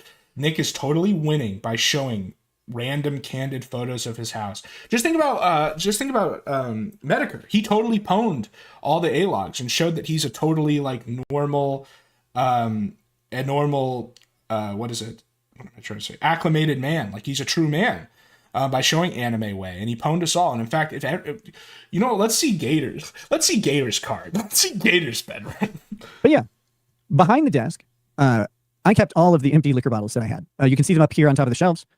Kayla and I have, she has plans for various art projects to make. Okay, so she has plans with art projects with the bottles. Are you sure that art project isn't just like an intervention? Because that's like a really classic intervention strategy is that you just like collect proof of like the rate of drinking and then confront the person with it all at once. Because like an alcoholic will not think about how much they're drinking in the moment. And so then you show them 500 bottles right in front of them and it's like, wow. Make cool stuff out of them. And we thought it would be fun to keep them and we had space for it. It was funny and weird to keep. There are a bunch of bottles on the floor. This is 7 years of drinking daily. Why is there toilet paper? Hold on. 7 years of drinking daily. Why would you just admit that you drank daily 7 years? On the desk? Well, because I was doing a lot of cocaine and sometimes I needed to blow my nose, Spectre. Was this before or after your parents came over to clean up? This is during the raid. These are pictures from the search. Like these pictures were taken as they're searching the house. So, yeah, exactly. Well, I'm obviously being sarcastic, Dixon. My point is that we should tell these people that they're winning by showing us their bedrooms because obviously it doesn't win and it's really funny. We should tell Gator that the way he's gonna beat everybody and become the true host of the kill stream is by showing us his bedroom. Totally, guys. So before my parents didn't come over to help clean up. My parents didn't know what to do. They came up because I got arrested and they wanted to be up here to help out with whatever. So they just helped clean. A very, very good explanation. No. So you had to call mommy and daddy to clean your house for you? That's tough. Because just get fucking Mary maids. We were cleaning. Didn't you have your nanny pick up the house? Oh wait, it wasn't her job to pick up the house. She did some mild cleaning, usually like dishes and stuff, but she wasn't expected to pick up the house. It wasn't her responsibility. The next section of photos is They go through a bag full of brown glass bottles, each one wrapped in tissues. So those glass bottles were these, they're about this big. Yeah, no, he just casually admitted that he's been drinking every day for 7 years. It's just, that's like a Ralph strat. Although Ralph would have said it in a much funnier way. He would have been like, yeah, those are all my bottles from the last 2 days. I'm built different, right? That would be kino. But instead we're like, yeah, you see, this is just 7 years of daily drinking. Just, whatever. Do I have like 2 ounces basically, or of really, really expensive whiskeys that someone sent in. So like whiskeys that were $1,500 a bottle and higher. So they sent me several of these little samples. Okay. I'm something of a whiskey expert, guys. I've been to multiple distilleries and talked to a lot of whiskey guys. If you are paying more than $100 for a bottle of whiskey, you are being scammed. 100%. And every distiller will tell you this. $100 is pretty much the cap. And the reason why is because there are certain cultures, Chinese and Americans, who are obsessed with numbers. They're autistic about numbers because it signals social status.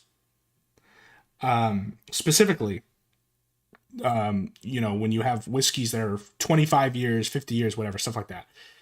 Those literally people buy those. Rich Americans and especially Chinese buy those. Macallan has made a ton of money off of this. They once sold like a fucking 70 or 50 year like limited run barrel for $1 gazillion or something. The peak year, it depends on the whiskey. But generally, the distance in quality of taste between a 15-year and a 20-year whiskey is like 10%, but then the price is like 50%. And this is why I say $100, because a 15-year bottle of Macallan, if you're buying it correctly, which is in the way you used to buy it is you would invest in a cask with friends, but and nowadays you can't do that anymore. Macallan doesn't do it. Macallan completely demolished its old distillery that was very wholesome and was very good, and now it's like it was designed. The new Macallan distillery is designed by the guy who made Heathrow. It's super alienating. But literally, if you just buy like 15-year whiskey, you're probably paying like $50-$60, which is still a lot. I'm not saying like do this regularly, obviously, but you're getting like a really good Scotch. And then you pay like $120 for 20-year whiskey, and it's not that much better. My point of all this is if anyone tells you that I have a $1,500 whiskey, you are a mark. You have been scammed. You are not getting $1,500. You're not even getting half of that in quality of whiskey. Whoever sent that to you is an idiot. You're an idiot for buying it, for having all these whiskeys, different types that are $1 gazillion. Like, you've been scammed. What people who actually drink whiskey do is that they try to find very quickly the exact kind of whiskey they like. Specifically, I like Scotch and I like peaty Scotch. And then they find like a distillery that they like that does it, and then they find the least expensive year date of that. And some whiskeys don't even do years. Macallan used to not even do years, and Macallan's not even my choice anymore because, like I said, they changed their distillery. Some of them don't even do years. They do themes. So Macallan used to do ones where, and this is specifically for the European market because it's Americans that are obsessed with the numbers. But if you're buying in America, you're going to get a number. And it's almost always 15 years, the one you want to get if you're trying to drink something fancy, because anything more than that, you're overpaying. And whenever Nick would talk about whiskey, it always made me cringe because he'd always talk about the prices and not talk about the whiskey. And there's ways to drink whiskey so you can talk about the taste. And it's just like a giant LARP. It's like hood rich type stuff. And when he's talking about I have $1,500, it's just gay. It's just all very gay. I guess I'm gay for even knowing about any of this, but whatever. That's the whiskey rant for the decade. I should never have to talk about this again. From their collection, they were very, very nice. And the cops could not figure them out. Even though there was a piece of paper right next to them, like explaining what each of them was, because they were labeled with an abbreviation. But anyway, that's the mystery of the brown glass bottles that were wrapped in tissues. So an officer enters and the mystery of the brown bottle. informs that cocaine was found in the bedroom where Kayla and April had come out of earlier. Some of the officers meet up in the entryway and brief each other on the situation. One mentions that Nick is trying to ask some questions instead of answering theirs. Another officer says they need to get statements, figure out who lives in the house, call family services, blah, blah, blah. So then we have this back and forth between Pomplin and I, not really relevant to... Oh, wait, I forgot that you guys aren't on the same page I am. Let's see, Nick and April are both handcuffed in the driveway, facing each other. Dude, I don't think very many people are on the same page as you. Cinematic. April is looking at him with a patty face and puppy dog eyes. She's wearing black cutoff shorts and a black long sleeve crop top. As Nick is being walked to the squad car, he tells the officer, I hope you catch gonorrhea and die. I still hold that sentiment. Yeah, that's like straight up cuck rage. And we've seen a lot of cuck rage from Nick, whether it was in the Keanu debate or whatever. But yelling at a cop who's already arresting you, it's like, this is like one of the like things every lawyer will tell you. It's like your time to fight is in court. It's not in the arrest, because you're not going to convince a cop who's there to arrest you. You're not going to convince him not to arrest you. I know that people watch like Trailer Park Boys and they see Ricky do these little tricks and it's funny. It's great, right? But that's not the way the real world works. The time to save all of your goo, to save all of your arguments, to say whatever is the courtroom. And it's not to the cop. And when you say, I want you to catch gonorrhea and die, and then it ends up in documents like this, if this ever went to a jury trial, they would totally the DA would fight for that to be in. Now, there's a whole argument about whether that's more prejudicial than probative. Okay, sure, whatever. But the point is, there is a world where it could potentially be admitted. And why? Why even give them that?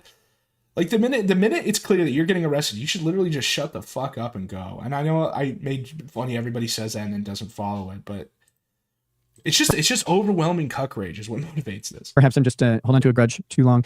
Here also, you guys can do this on a different show or stream or whatever. I know several have gone through it, so I won't spend a bunch of time. But everybody's wondering about what April said. Aaron, of course, said that April ratted everybody out. That's not true. April told on herself. Yeah, she told on herself, but she also kind of told on you, because then there's a question about ownership. That was a big issue, and it was a violation of her. Well, see, the issue with it, Nick, is not necessarily like this April's legal status. It's that you lied. Like, that's the thing he doesn't seem to understand about a lot of the things that people are criticizing him for regarding this Bodycam footage account. Is a lot of it is not about the material facts themselves on the ground. It's the fact that he related them differently and insisted on it and stood by it, and now it's been proven to be a lie. And Nick should understand this. He should understand what impeaching a witness is. When he tells you that April didn't say anything to the cops, which is what his position was, that she didn't say anything, and now he's here saying, oh, well, she did. It was just on herself. It's like, okay, if you were a witness on the stand, you'd be impeached. And I get that this is not like actually a trial or whatever. But my point is that a lot of people are thinking about it that way. And now it's like, what else is a lie? Obviously everything, because all the stuff with the swinging, everything else is a lie too. It's just another one for the pile. And so then don't get mad at people when they say, show us the EXIF data. Show us this, show us that. Prove it beyond a reasonable doubt. Sixth Amendment rights, because they Mirandized her. She was Mirandized, and then she said, I will not answer any questions without a lawyer. So that's the other lie, is he said before that she was not Mirandized, and he stood by that for a while, and now he's just going back on that. And then the detective, so the two detectives... Look at the way he can't look at the camera when he says stuff like that. Changed. Yeah, look at that. And Pomplin shows up, and so he's not the guy who Mirandized her, but the guy said she had just Mirandized her. She's this is straight up like L.A. Noire X'd out. Mirandized.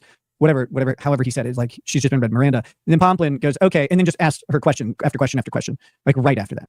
And so that was it. April just said that she stayed at the house. Yeah, and then she answered the questions.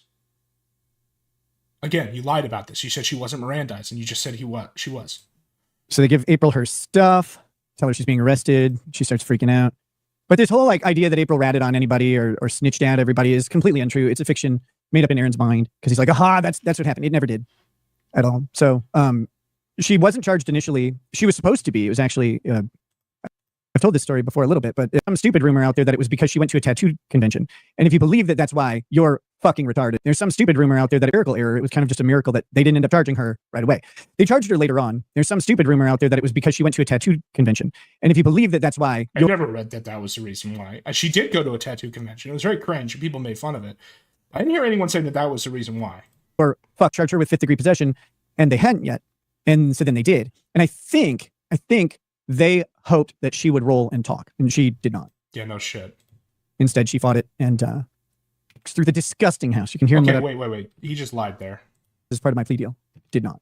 Instead, she fought it, and then I had her case dismissed along with Kayla's as part of my plea. Yeah, so it's not that she fought it. You fought it. You cut the deal. So Kayla refused to speak. It was kind of one of the only maybe virtuous things you did, was you jumped on the sword to protect them. But to be fair, it was kind of going that way anyway. So I don't know how much of that was you trying to do something right or just what was going to happen anyway. As Officer Pomplin walks through the disappear, officer goes back to his car to get something, drinks some Mountain Dew, and get some snuff. He had some interactions previously known. So I'm not going to go through all this and bring you guys into any bedrooms at all. 2 large common areas. The one upstairs is the one you saw. The one downstairs, is is less family oriented and more kid oriented, I think is the easiest way to say that. So here is the downstairs kid area. Oh, look at the cat. Whoa. This cat's like, this is like looking into the eyes of a soldier in a trench on the Western Front. He's seen some shit. This is like Come and See, the kid from Come and See. Hold on.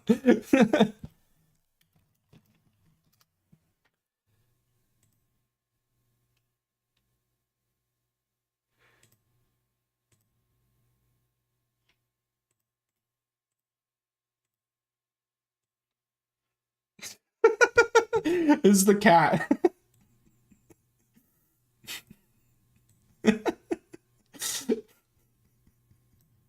We have our kids play several instruments. You can see over here. Over here we have a marimba. Behind this pillar there's a full drum set and then a piano as well. The kids all have violins in a different room, stuff like that.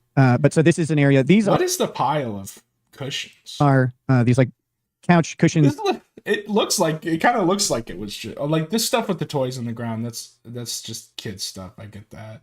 At least there's no bottles in this one. Things that kids can build into different forts and stuff. Okay. There's a cat. The cat lives outside, but it got in when the police busted open the door. Right? Is that the real cat? Yes. This is trying to see if I can show us the cat. This is Button. Button has a dark spot on his nose, so that's how you can tell. It might be hard for you guys to see, but he has a brother named Lion who looks almost identical to him, slightly different coloration, but you can tell by the nose. This is part of the kids' common area. That they're not. Here's this part. The other side. See, of now that. this actually I kind of am more understanding of, because this is the kids' stuff. Them having shit everywhere. This is pretty normal for kids. The problem is it looks less like, toys that are like in the middle of play and more like stuff's fallen over, like this crate here. So like this stuff looks kind of what I'd expect from a bunch of kids playing with toys. This looks like something got knocked over or whatever. All these cabinets are, damn. Couch, basically. And so, yeah, we have some arcade machines and stuff like that. The kids have clutter on the ground, which is surprising. Job. Led to any fucking idea about any of this stuff is because we obviously lived in a drug den where you couldn't even count, like, you couldn't. I mean, you kind of by definition lived in a drug den if we're just defining a drug den as a place where drug addicts live and keep large amounts of drugs where they also use it.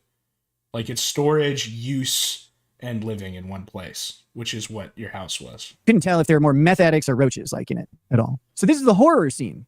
I just want to point out. I guess let's do. Well, it's a horror scene because if that picture isn't from that day and it looked even worse before, and that's the kids' area, that's why it's bad. But in the interest of thoroughness, I will show the. This is the most private anything gets. This is the bathroom. This is the finding of the safe.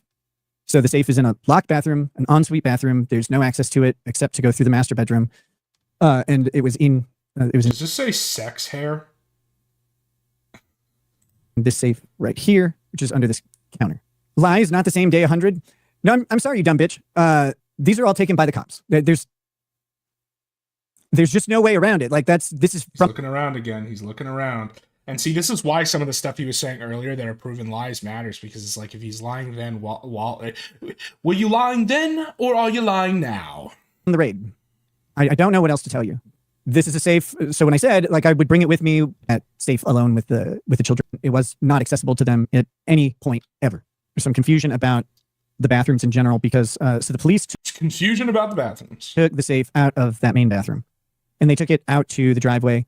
And they cracked open the safe in the driveway using a sledgehammer and an axe or something like that. Once they cracked open the safe, they brought everything back in to the front bathroom, which is right by our front door. I just want to reiterate that police found drugs, right?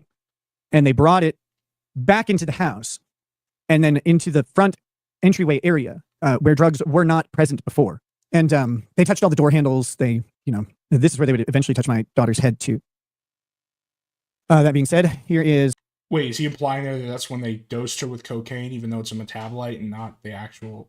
Okay. This red bathroom is described at some point, and again, there's confusion. This bathroom has a pedestal sink. This is just the entryway bathroom where. I'm still just baffled by how dumb of a move this is.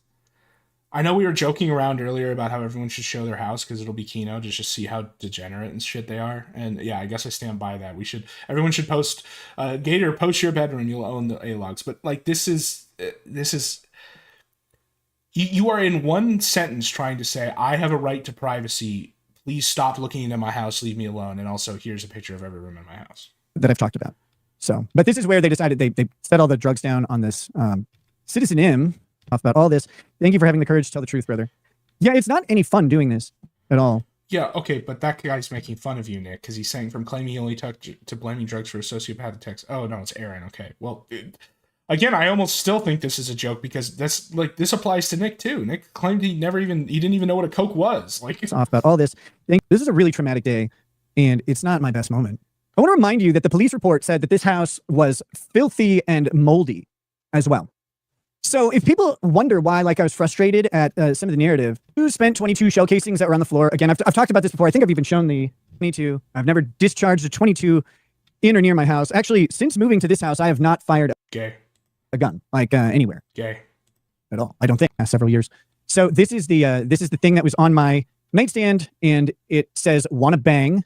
These are like bloomed out bullets. 22 shell casing. That's it. Are you really trying to say that? Okay. It was just a cute thing Taylor bought me from Amazon. A gun in my bedroom. There's no holes in my bed. The problem is, like, the reason why I don't know why he's attacking the shell casing thing is because that's something that was, like, again, submitted in evidence that they picked up. It's like in Mad Men when they talk about how Pete and his dad would argue over facts, whereas, like, they'd argue about something that either is or isn't true and can be immediately, like, proven by just, like, looking something up or whatever.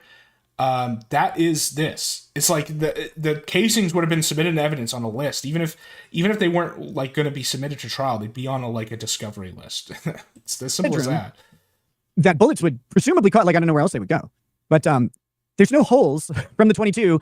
You think they would find that and document that? Yeah, there appear to be bullet holes, et cetera, et cetera. They don't. I'm gonna be honest. This is way tamer than the transcript makes it seem.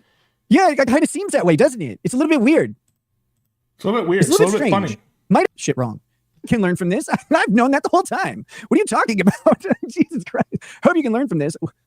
What, that people lie like a lot? Yeah, I can. I guess I'll show you here's the drugs. So this is where, again, they brought in the contents of the safe.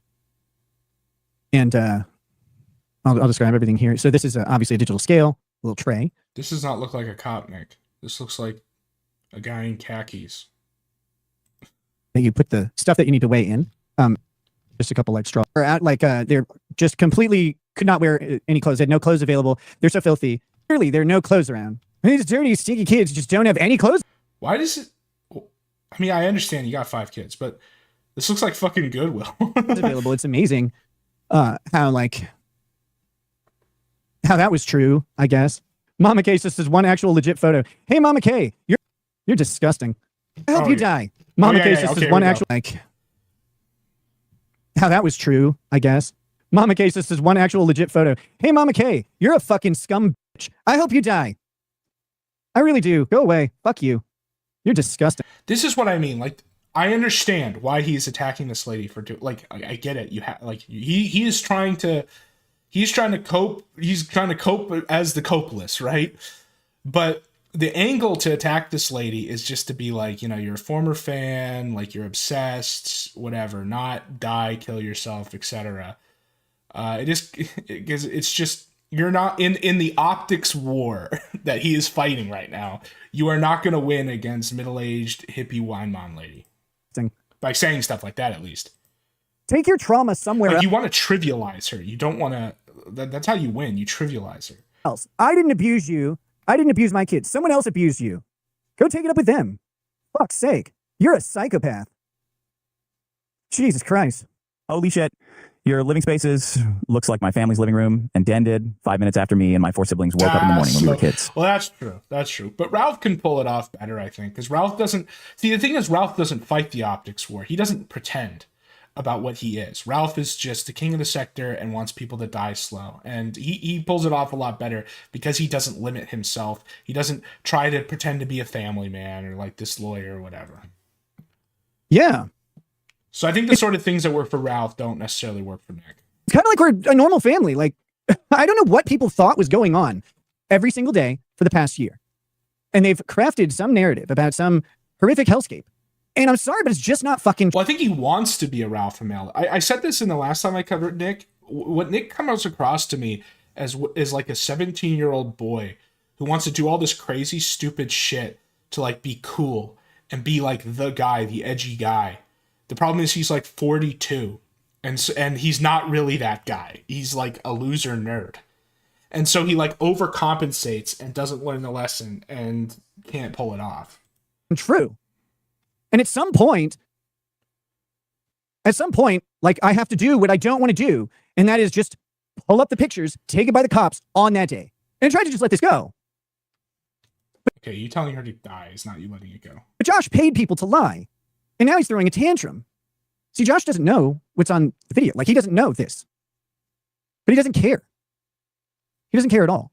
He wants to see my kids suffering. My kids were very calm through all this. It was traumatic, of course. But they weren't suffering. They weren't like wailing or moaning in the streets. They're just there. They don't really like, yeah. There's nothing to do. They just had to wait. They had to wait for everything to progress. But they're not having a fit. They're not screaming and crying. They're not breaking down. They're not filthy and dirty. They're just kids. Leave them the fuck alone. I mean, one of them was on cocaine, buddy. Like that's just the thing overshadowing this whole little rant here about I'm trying to protect my kids and they're just living a normal life. It's like, well, the drug test says different, bud. Such a goddamn weirdo. Coringill says, well, I just saw the shower in that house you sold and I guess it influenced my view. Josh didn't influence me in the slightest. That shower, other people. Okay, Daft Photo's crazy. This house, the side house for the side hoe, the shower literally looks like fucking Saw. It's wild. I don't know what's going on there. People lived there for 4 years. My goal. I've been in houses people lived in for 100 years, and the showers don't look like that, buddy. Was get rid of that house as fast as possible. I didn't really care to go over and clean the shower because cleaning the shower wasn't going to be the thing that made or broke the sale of that house. I don't know about that, man. If I was buying a house and I walked in and I saw that shower, I would start asking, like, did something happen here? Was someone killed? Like, whoa. The house is way out in the country. It's a beautiful property and it's a large house, but it's kind of uniquely laid out. And you have to kind of want that design, or you have to do a whole bunch of work to it. I think the people who bought it are renovating it entirely, which is awesome. So I wonder why. didn't care what the fucking shower looked like. And the shower just has, it's just hard water. Why are we coping about this? Dude, I'm surprised he shouldn't even be answering this. He just be like, yeah, whatever, man. I sold it. Fuck off. Like the Saw shower murder coat. General heavy water out here. And, apparently the residents who were there maybe didn't put salt in the water softener as much. So scale built up and they didn't clean it. I didn't really feel like cleaning it or hiring someone to do it. I didn't think it was necessary to sell the house, and it wasn't. I just got the house sold pretty quickly. Unless you're buying $1.5 million house on a lake, right? Like then you care. But other than that, people don't give a shit. This is why qualified immunity needs to be weakened, if not abolished. I have an opinion on qualified immunity. I know none of you care, or maybe you don't even know what it is.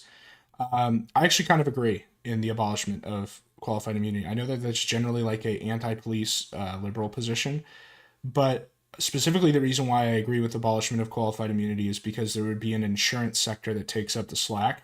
Insurance would reward and would incentivize and disincentivize good and bad behavior by rate changes. Now, normally insurance, so sometimes when insurance enters an industry, it gets a lot worse. That's like healthcare. In fact, I think that a lot of our healthcare problems could be solved by the abolishment of private, and this doesn't mean socialized healthcare. I'm just saying to destroy the insurance cartel medical middleman. Basically, the Singapore model is the way to go for health insurance. But there are other industries where insurance intervening ends up just motivating good behavior and disincentivizing bad behavior. And in a scenario where qualified immunity got abolished, that's probably just what would happen is cops would have to get insurance and repeat offenders, because cops are kind of like criminals, where there's a certain type of cop that does most of the excessive uses of force, and they're just bad eggs essentially, and they never get punished for it. Whereas if every cop had to essentially get malpractice insurance like doctors, and it wouldn't be just like the way doctors work, because the way malpractice insurance works for doctors is fucked too. But basically, bad cops their insurance would be so expensive that they would have to stop being cops, which is the way it should work, probably. Yeah, well, the interesting thing is the unlawful disclosure of body cam footage by the county. There is no immunity. There isn't any. I would love to show you the guns. So the police said that there was, my rifle had loose ammo with it. That's true, except that the ammo didn't fit in the rifle. The ammo was for the handguns, which were in a safe in a completely different part of the house. The rifle ammo was nowhere near the guns. The rifle ammo was in the garage. And again, there was no way that rifle was going to be accidentally discharged by anyone. It just wasn't. It wasn't going to happen. There was no ammo for it. Again, the ammo. Why do you say you found a bunch of mags, dude? Oh, that is there. There is ammo. It is for 2 handguns that are somewhere else entirely. We did not keep loose ammo near any. But you just see, that's a contradiction. Okay, so there's 2 claims here. One, is that there was ammo, there were magazines there, but they weren't for that gun. And then the other claim is there was no ammo. No, there was ammo. You just pick one, man. Guns, except for there was some there were loaded magazines in the safe with the handguns, because if you have to pull out a handgun for self-defense, you wanted a loaded magazine. But there is a reason they were comfortable dropping the gun charges, right? Like here is for president. They dropped the gun charge. Okay, so the reason you dropped the gun charges is because you used the presence of guns as an enhancement on the drug charge. Now I don't know if that's what they did, but that's the general procedure. That's why that's why people who say that drugs should be legalized, go look at the percentage of drug offenders who are in jail for long periods. So like the ones we would be talking about for overcrowding, who also have a supplementary gun enhancement on that charge. Anyone who tells you that we have a prison overcrowding problem because of drugs, go look up those statistics, because a majority of people who are in jail, like long-term jail, and are overcrowding the prisons for drug charges also had guns with them, which means that it's like more than just drugs is why they're there. They're like dealers, or they're violent. But they weren't in real proximity to the drugs. Here's the main chunk of the coke. This is on the scale back at the... Yeah, I mean, that's a lot of coke. Back at the sheriff's office. The initial weight that they did the charging with, the 26 grams that they had, was that's when they measured it, is with all of the bags. They don't take it out until they do the... Well, the other thing is it's probably just that there was multiple... It wasn't all in one bag, too. And so they're measuring them one bag at a time because they're determining whether they're going to do a distribution charge. The official testing at the BCA lab, which they didn't do, in Minnesota. And so they weigh it all, and it has the bag weight on it. Well, there were 3 small bags, and then the bag that this is in. This bag probably weighs about 1 gram to 1.5 grams, and then the 3 small bags each weigh about 1.5 to 2 grams. The small bags actually weigh a little bit more because they have the Ziploc on them, so it adds a little weight. But so when you have... Dude, the Ziploc is not what's putting you over. 4 bags. It's crazy. Right? You're going to lose like between 4 and 8 grams when they actually... What? Actually take the bags away and measure everything out in powder. That's bullshit. That's total bullshit. So that's why, when they got the official weight, it was around 19.5 grams, not the 26 that they first mentioned. Janny B says, take a screenshot of actual body cam to prove it. No. And here's why. I'm not releasing any of the body cam footage until this issue is resolved with the county. The body cam footage is private. Well, you already have. You're releasing pictures from it. Like, you understand that those are going to be considered like the same, because the primary dispute is about whether they were accepted as evidence, and so those would have been in the same exhibit. It is classified as private under the law when it was never actually used. Classified. Whoa, we're classified. Ultraviolet. Magical error. The Mendez evidence system, because if you wanted to use it as evidence, if it was offered and accepted at the evidentiary hearing, then it would have to be previously uploaded into the system. So you have to upload it in advance. However, it was never offered nor accepted in a court hearing at all. So it was never... No, there's actually a document where it's literally where they clarify it being accepted. That's a lie. The thing he's referring to is the fact that they allowed its status to be changed, and the hearing for it to be changed. No other counsel was present, even people who have tried to intervene. So it's that's a problem, and also the fact that the status had to be changed itself is a point of dispute and could potentially be evidence that it was classified as evidence at some point. Or used as evidence. I don't know. The legal aspects of this are really boring, and I don't think they're going to matter. I don't even know why I'm talking about them, because I don't think he's going to sue the government, or if he does, it's going to be very brief. Really, I guess the only legal thing that matters is whether Hardin or whoever. It's not even Hardin. I think that Josh has another guy who's doing it. Issue that we were going to use it as evidence, so that was completely thrown out. This is another cluttery room. So I figured we'd go ahead and show this. This is our Lego display room. Can we see Gator's Lego display room? Can we see Jim's Lego display room? Because those guys definitely have fucking Lego display rooms. So up on this top shelf, there's a bunch more of this, but I don't have it all. Up on this top shelf is a bunch of Legos that are completed Lego sets. We have the Home Alone house up here. And not trying to overlook or hide anything, there are a bunch of socks over here. This socks that they're all mismatched. That would be so kino if he did fire sales, but whippets. That would be really kino. I said before that it was right before the Keanu debate too, but he needs to just, and I guess you guys were talking about it in chat earlier about Nick being a alpha male, but he's definitely going in that direction. The thing is, he doesn't want to fully commit. He'll commit in some ways and then not commit in others, and so it doesn't work. And so yeah, This is our 7-year-old's about at the top age of that. She plays with it from time to time, but it's less and less. But their younger cousins would play with it quite a bit. So we've kept it. But it's a cool little mini kitchen. You know, lots of houses have something similar. I bet right now Sean and Legal Mindset are consoling each other whilst Legal Mindset, more like legal dick sucker. Okay, I know that Housemaster looked at Legal Mindset shit. There is one particular podcast he did where it's like him and some other like creepy looking white guy where they literally have like sex slave hooker types just standing in the background like furniture. That guy, this guy, like legal dick sucker is creepy. There's some weird shit going on there. taking in a rusty trombone together while Kurt watches in the corner using tweezers to get at his micro peen. No, they won't, right? Like they won't say anything. They'll be like, oh, man, I actually don't even know. This one's cluttery. The kids always leave this one to be a mess. Yes, I will blame them. They can take where the kids have snacks and stuff. They have their own refrigerator. For all the food that they don't have, we have 3 refrigerators in our house. Yeah, Bangkok. All of them are full. Let me try to find it.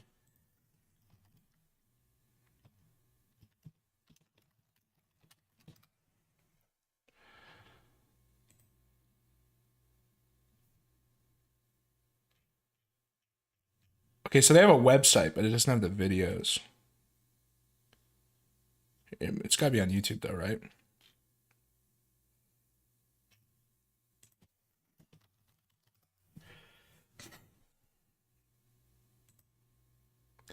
Yeah, I know. The like go east people, like, what's your plan, dude? Like if our world system was to ever become disrupted at all, expats are always the first people to fucking go when like countries just seems like really that's why it like speaks to like a fetish, is that you're just so obsessed with this fetish that you're willing to do something that is completely unsustainable for more than one generation. Like, what's gonna happen to your kids and like their kids?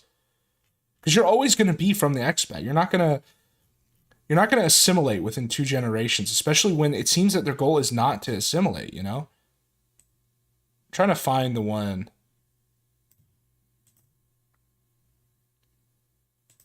Buddhist scholar.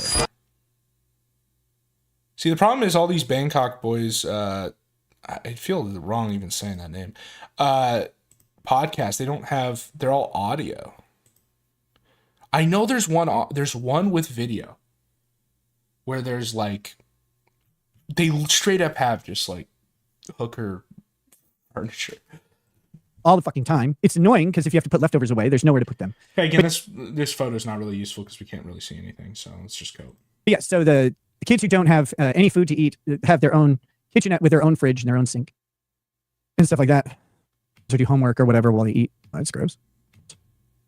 Room from the other angle. Again, so this is that drum set. You can see over here is a xylophone that we could see before. The piano's down here. It's hard to see from this angle. That's the piano bench. These damn kids never pick up these damn couches. But we have five of these things, right? Because each kid has their own. We've already seen this room. Actual tabletop role playing. He and his brother code. Why are you telling us all this? I don't want to hear any of this shit about your kids. All the books on the floor over here, so that I fully agree. I hate it. It's a. You see what I mean? It's like you have a right to you want privacy. You don't want people looking at your house, and then you're doing this and telling us about your kids playing D&D. A lot of work to get it fixed. So here you go. This is the library that is mentioned, and also coming off the idea that like you can never defend yourself. There's no standard that's good enough. And this goes to my office. It's a library room. We don't want our kids to like have any knowledge of anything. So we have 2 libraries full of books. I don't know. This picture has one of the officers in it. So this is the bathroom. This is the infamous bathroom. I showed you earlier where the safe was found.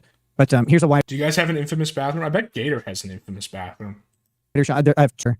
Sunny had not been out yet. So over here on the right, this is the officer taking the picture. See, that's not an officer. Okay, so yes, this is when the CPS people came. All right, that's like confirmation to me. This is not a policeman. He's not dressed like a policeman.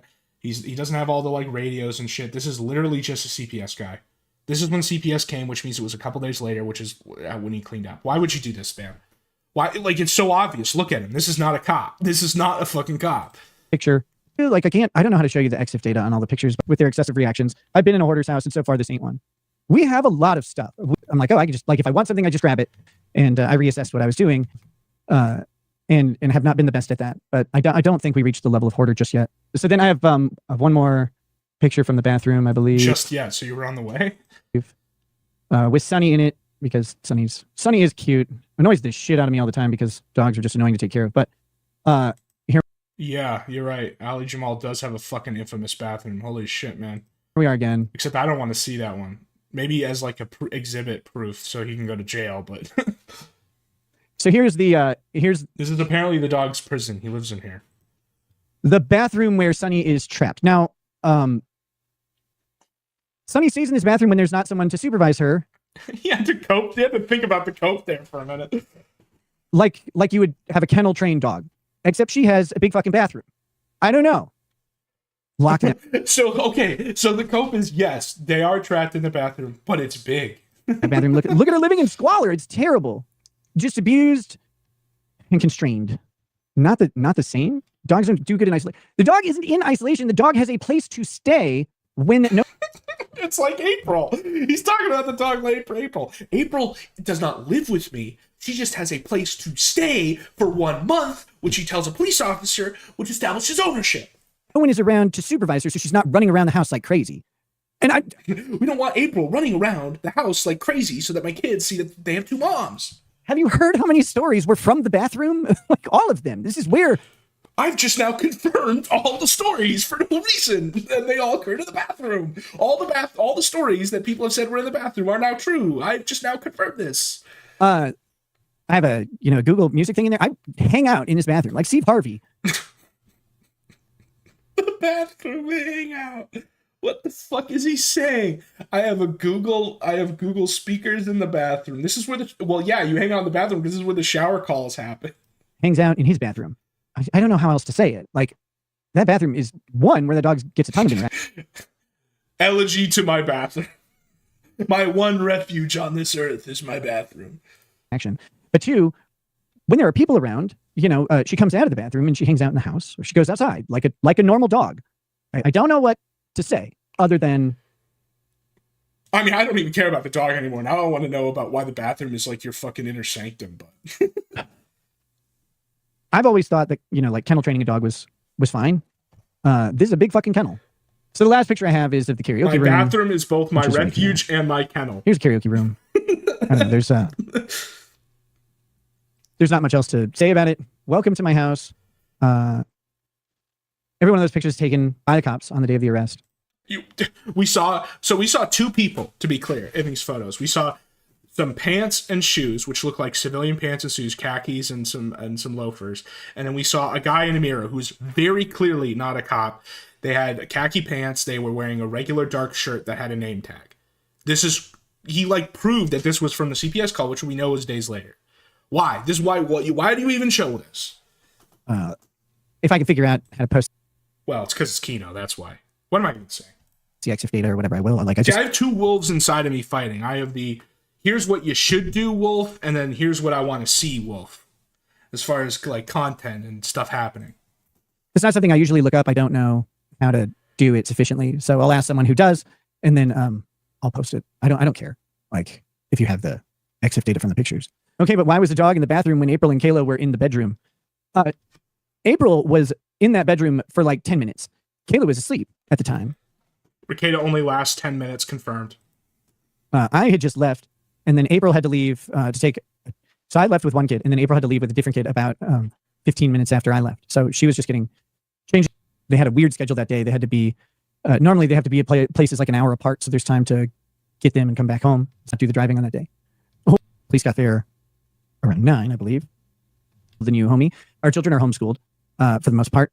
And, I work 11 p.m. to 5 a.m. So. Yes, and you drive 200 miles a day. Well, our kids have a different sleep schedule too. Get over it. It's weird fucking questions. Because fuck you, that's why. How's that one? Well, then why didn't you just say that? Also, why is your schedule 11? Like, you are streaming to a U.S. audience? Jesus Christ. Also, the retard who wrote this said that, or I think it was them, I don't know, or Josh insinuated or something, that there's something in the body cam footage about, like, of me beating my wife and son, which is kind of, like, that's weird. I'm not sure how it would have got. So, yeah, there's rumors of that. And I think that's what Gabe Hoffman is going to make a claim about. And the problem is that, like, calling people wife beater is per se defamation. That's why I called it out when he called Aaron a wife beater, and then he tried to walk it back and say, no, he's just emotionally abusive. And I think that's what Gabe is going to say, is Gabe is going to pull up some some stupid shit.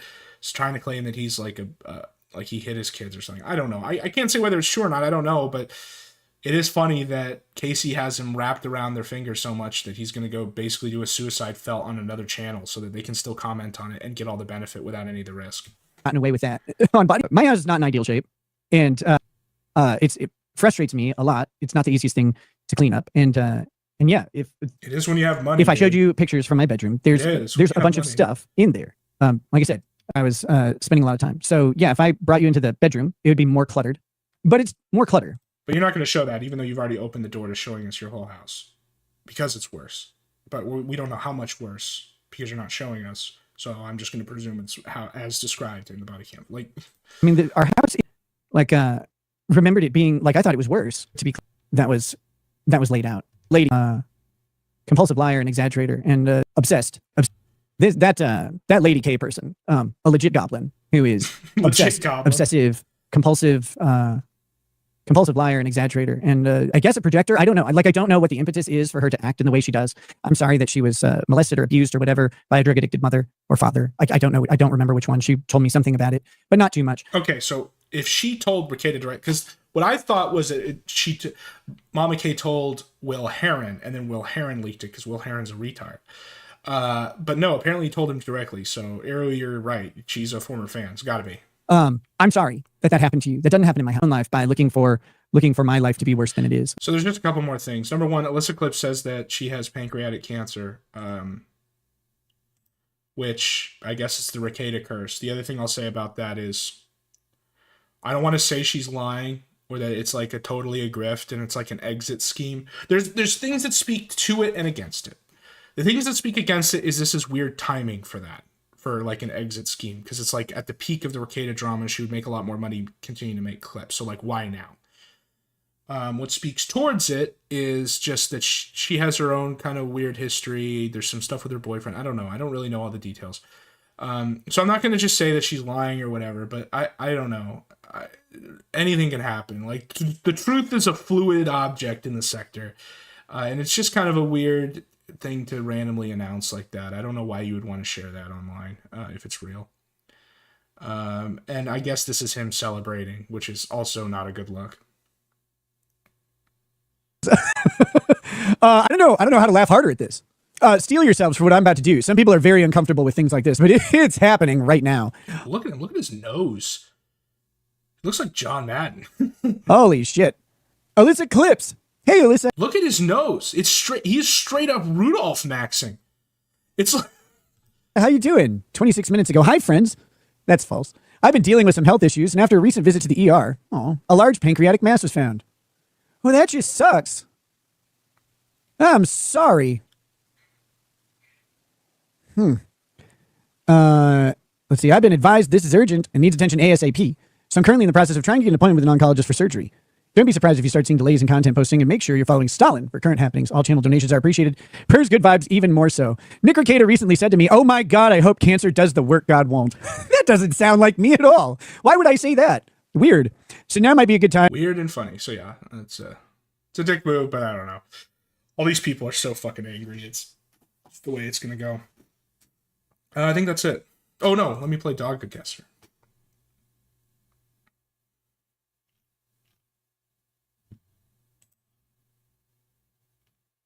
Whoa. Look at his floppy ears. Incredible. I have no idea. Probably Europe. All these guys are always from Europe, because Europe is the one that actually like had all the domestication. Let's say short, so it's like a for driving out birds. But I don't think it's from the UK. But it probably is, because they always are. No, Northern Normandy, though. It's kind of close. All right, another fluffy one.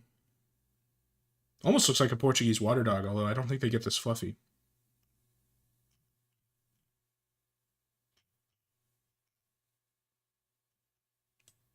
We're going to say he's from Spain anyway. Well, Portuguese water dog obviously from Portugal, but oh, it was is it a Portuguese water dog? Ah, it's close. Very close.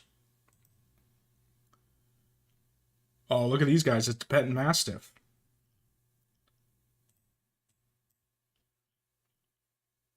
Yeah. Big. Big and fluffy. Yep. It's a Chihuahua type breed. Fluffier kind of Chihuahua. Long hair Chihuahua. Or maybe not. Well, it is. I mean, it does look like a Chihuahua, but... No. What the hell is this? It's from Russia. Oh, it's a Russian toy dog. Yeah, it's because of longer hair. Look at this guy. It's just like a puffball guy. So what is this? Shih Tzu? So, China? Yeah. And a terrier.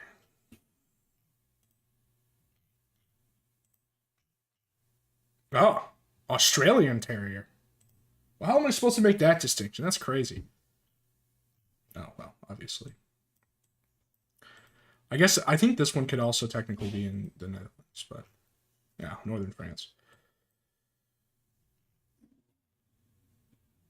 This is almost like one of those Roman war dogs. A little north Germany. Short, another bird dog. It's got a weird profile here, though. All the bird dogs seem to either come from France or Britain. I keep getting them wrong, thinking it's Britain and it's going to be France. We're going to go with France on this one. And it's Sweden. Oh, that's new. Drever.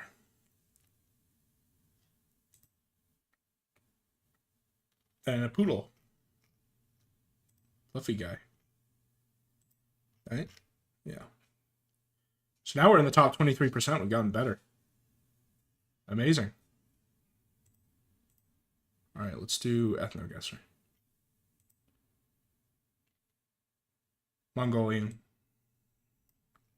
Or at least Northern Chinese, that's for sure. Yeah. No. Whoa, I was really wrong there. It's an Inuit. They are related. Like, Mongols and Inuits are, like, very related. I totally fucked that one up. All right, let's say Colombian. No, Polynesian. I should have known that from the guy. Wow, I'm really messing it up today. I did really well at ethno-guesser last time, but I'm going too fast. Rounder face. Blonde, so probably Slav. Go with Lithuanian. Yep. Asian, but South Asian. Well, almost looks like Japanese, honestly. But like Ainu Japanese.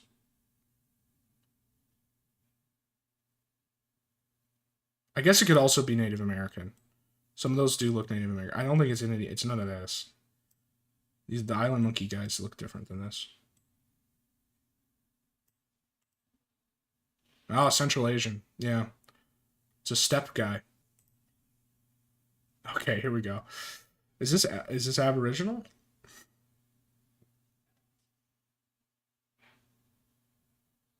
I mean, it could be East. It could be like East, Southeast, like Bantu, like over here. I'm good at finding Congoloids, and I'm good at finding the East Africans, but I always mix up the West African Bantus from the South African non-Bantus. I'm gonna do a Hail Mary and say it's Aboriginal. Oh, so close, Tasmanid.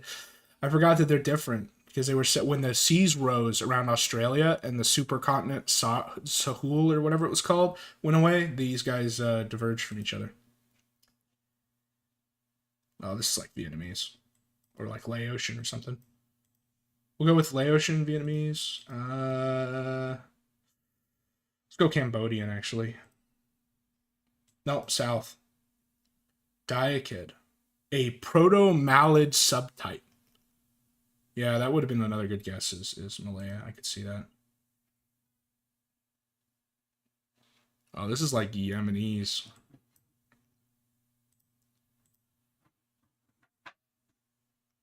Or like Syrian, maybe? No, I'm thinking like closer to the East Africa sphere.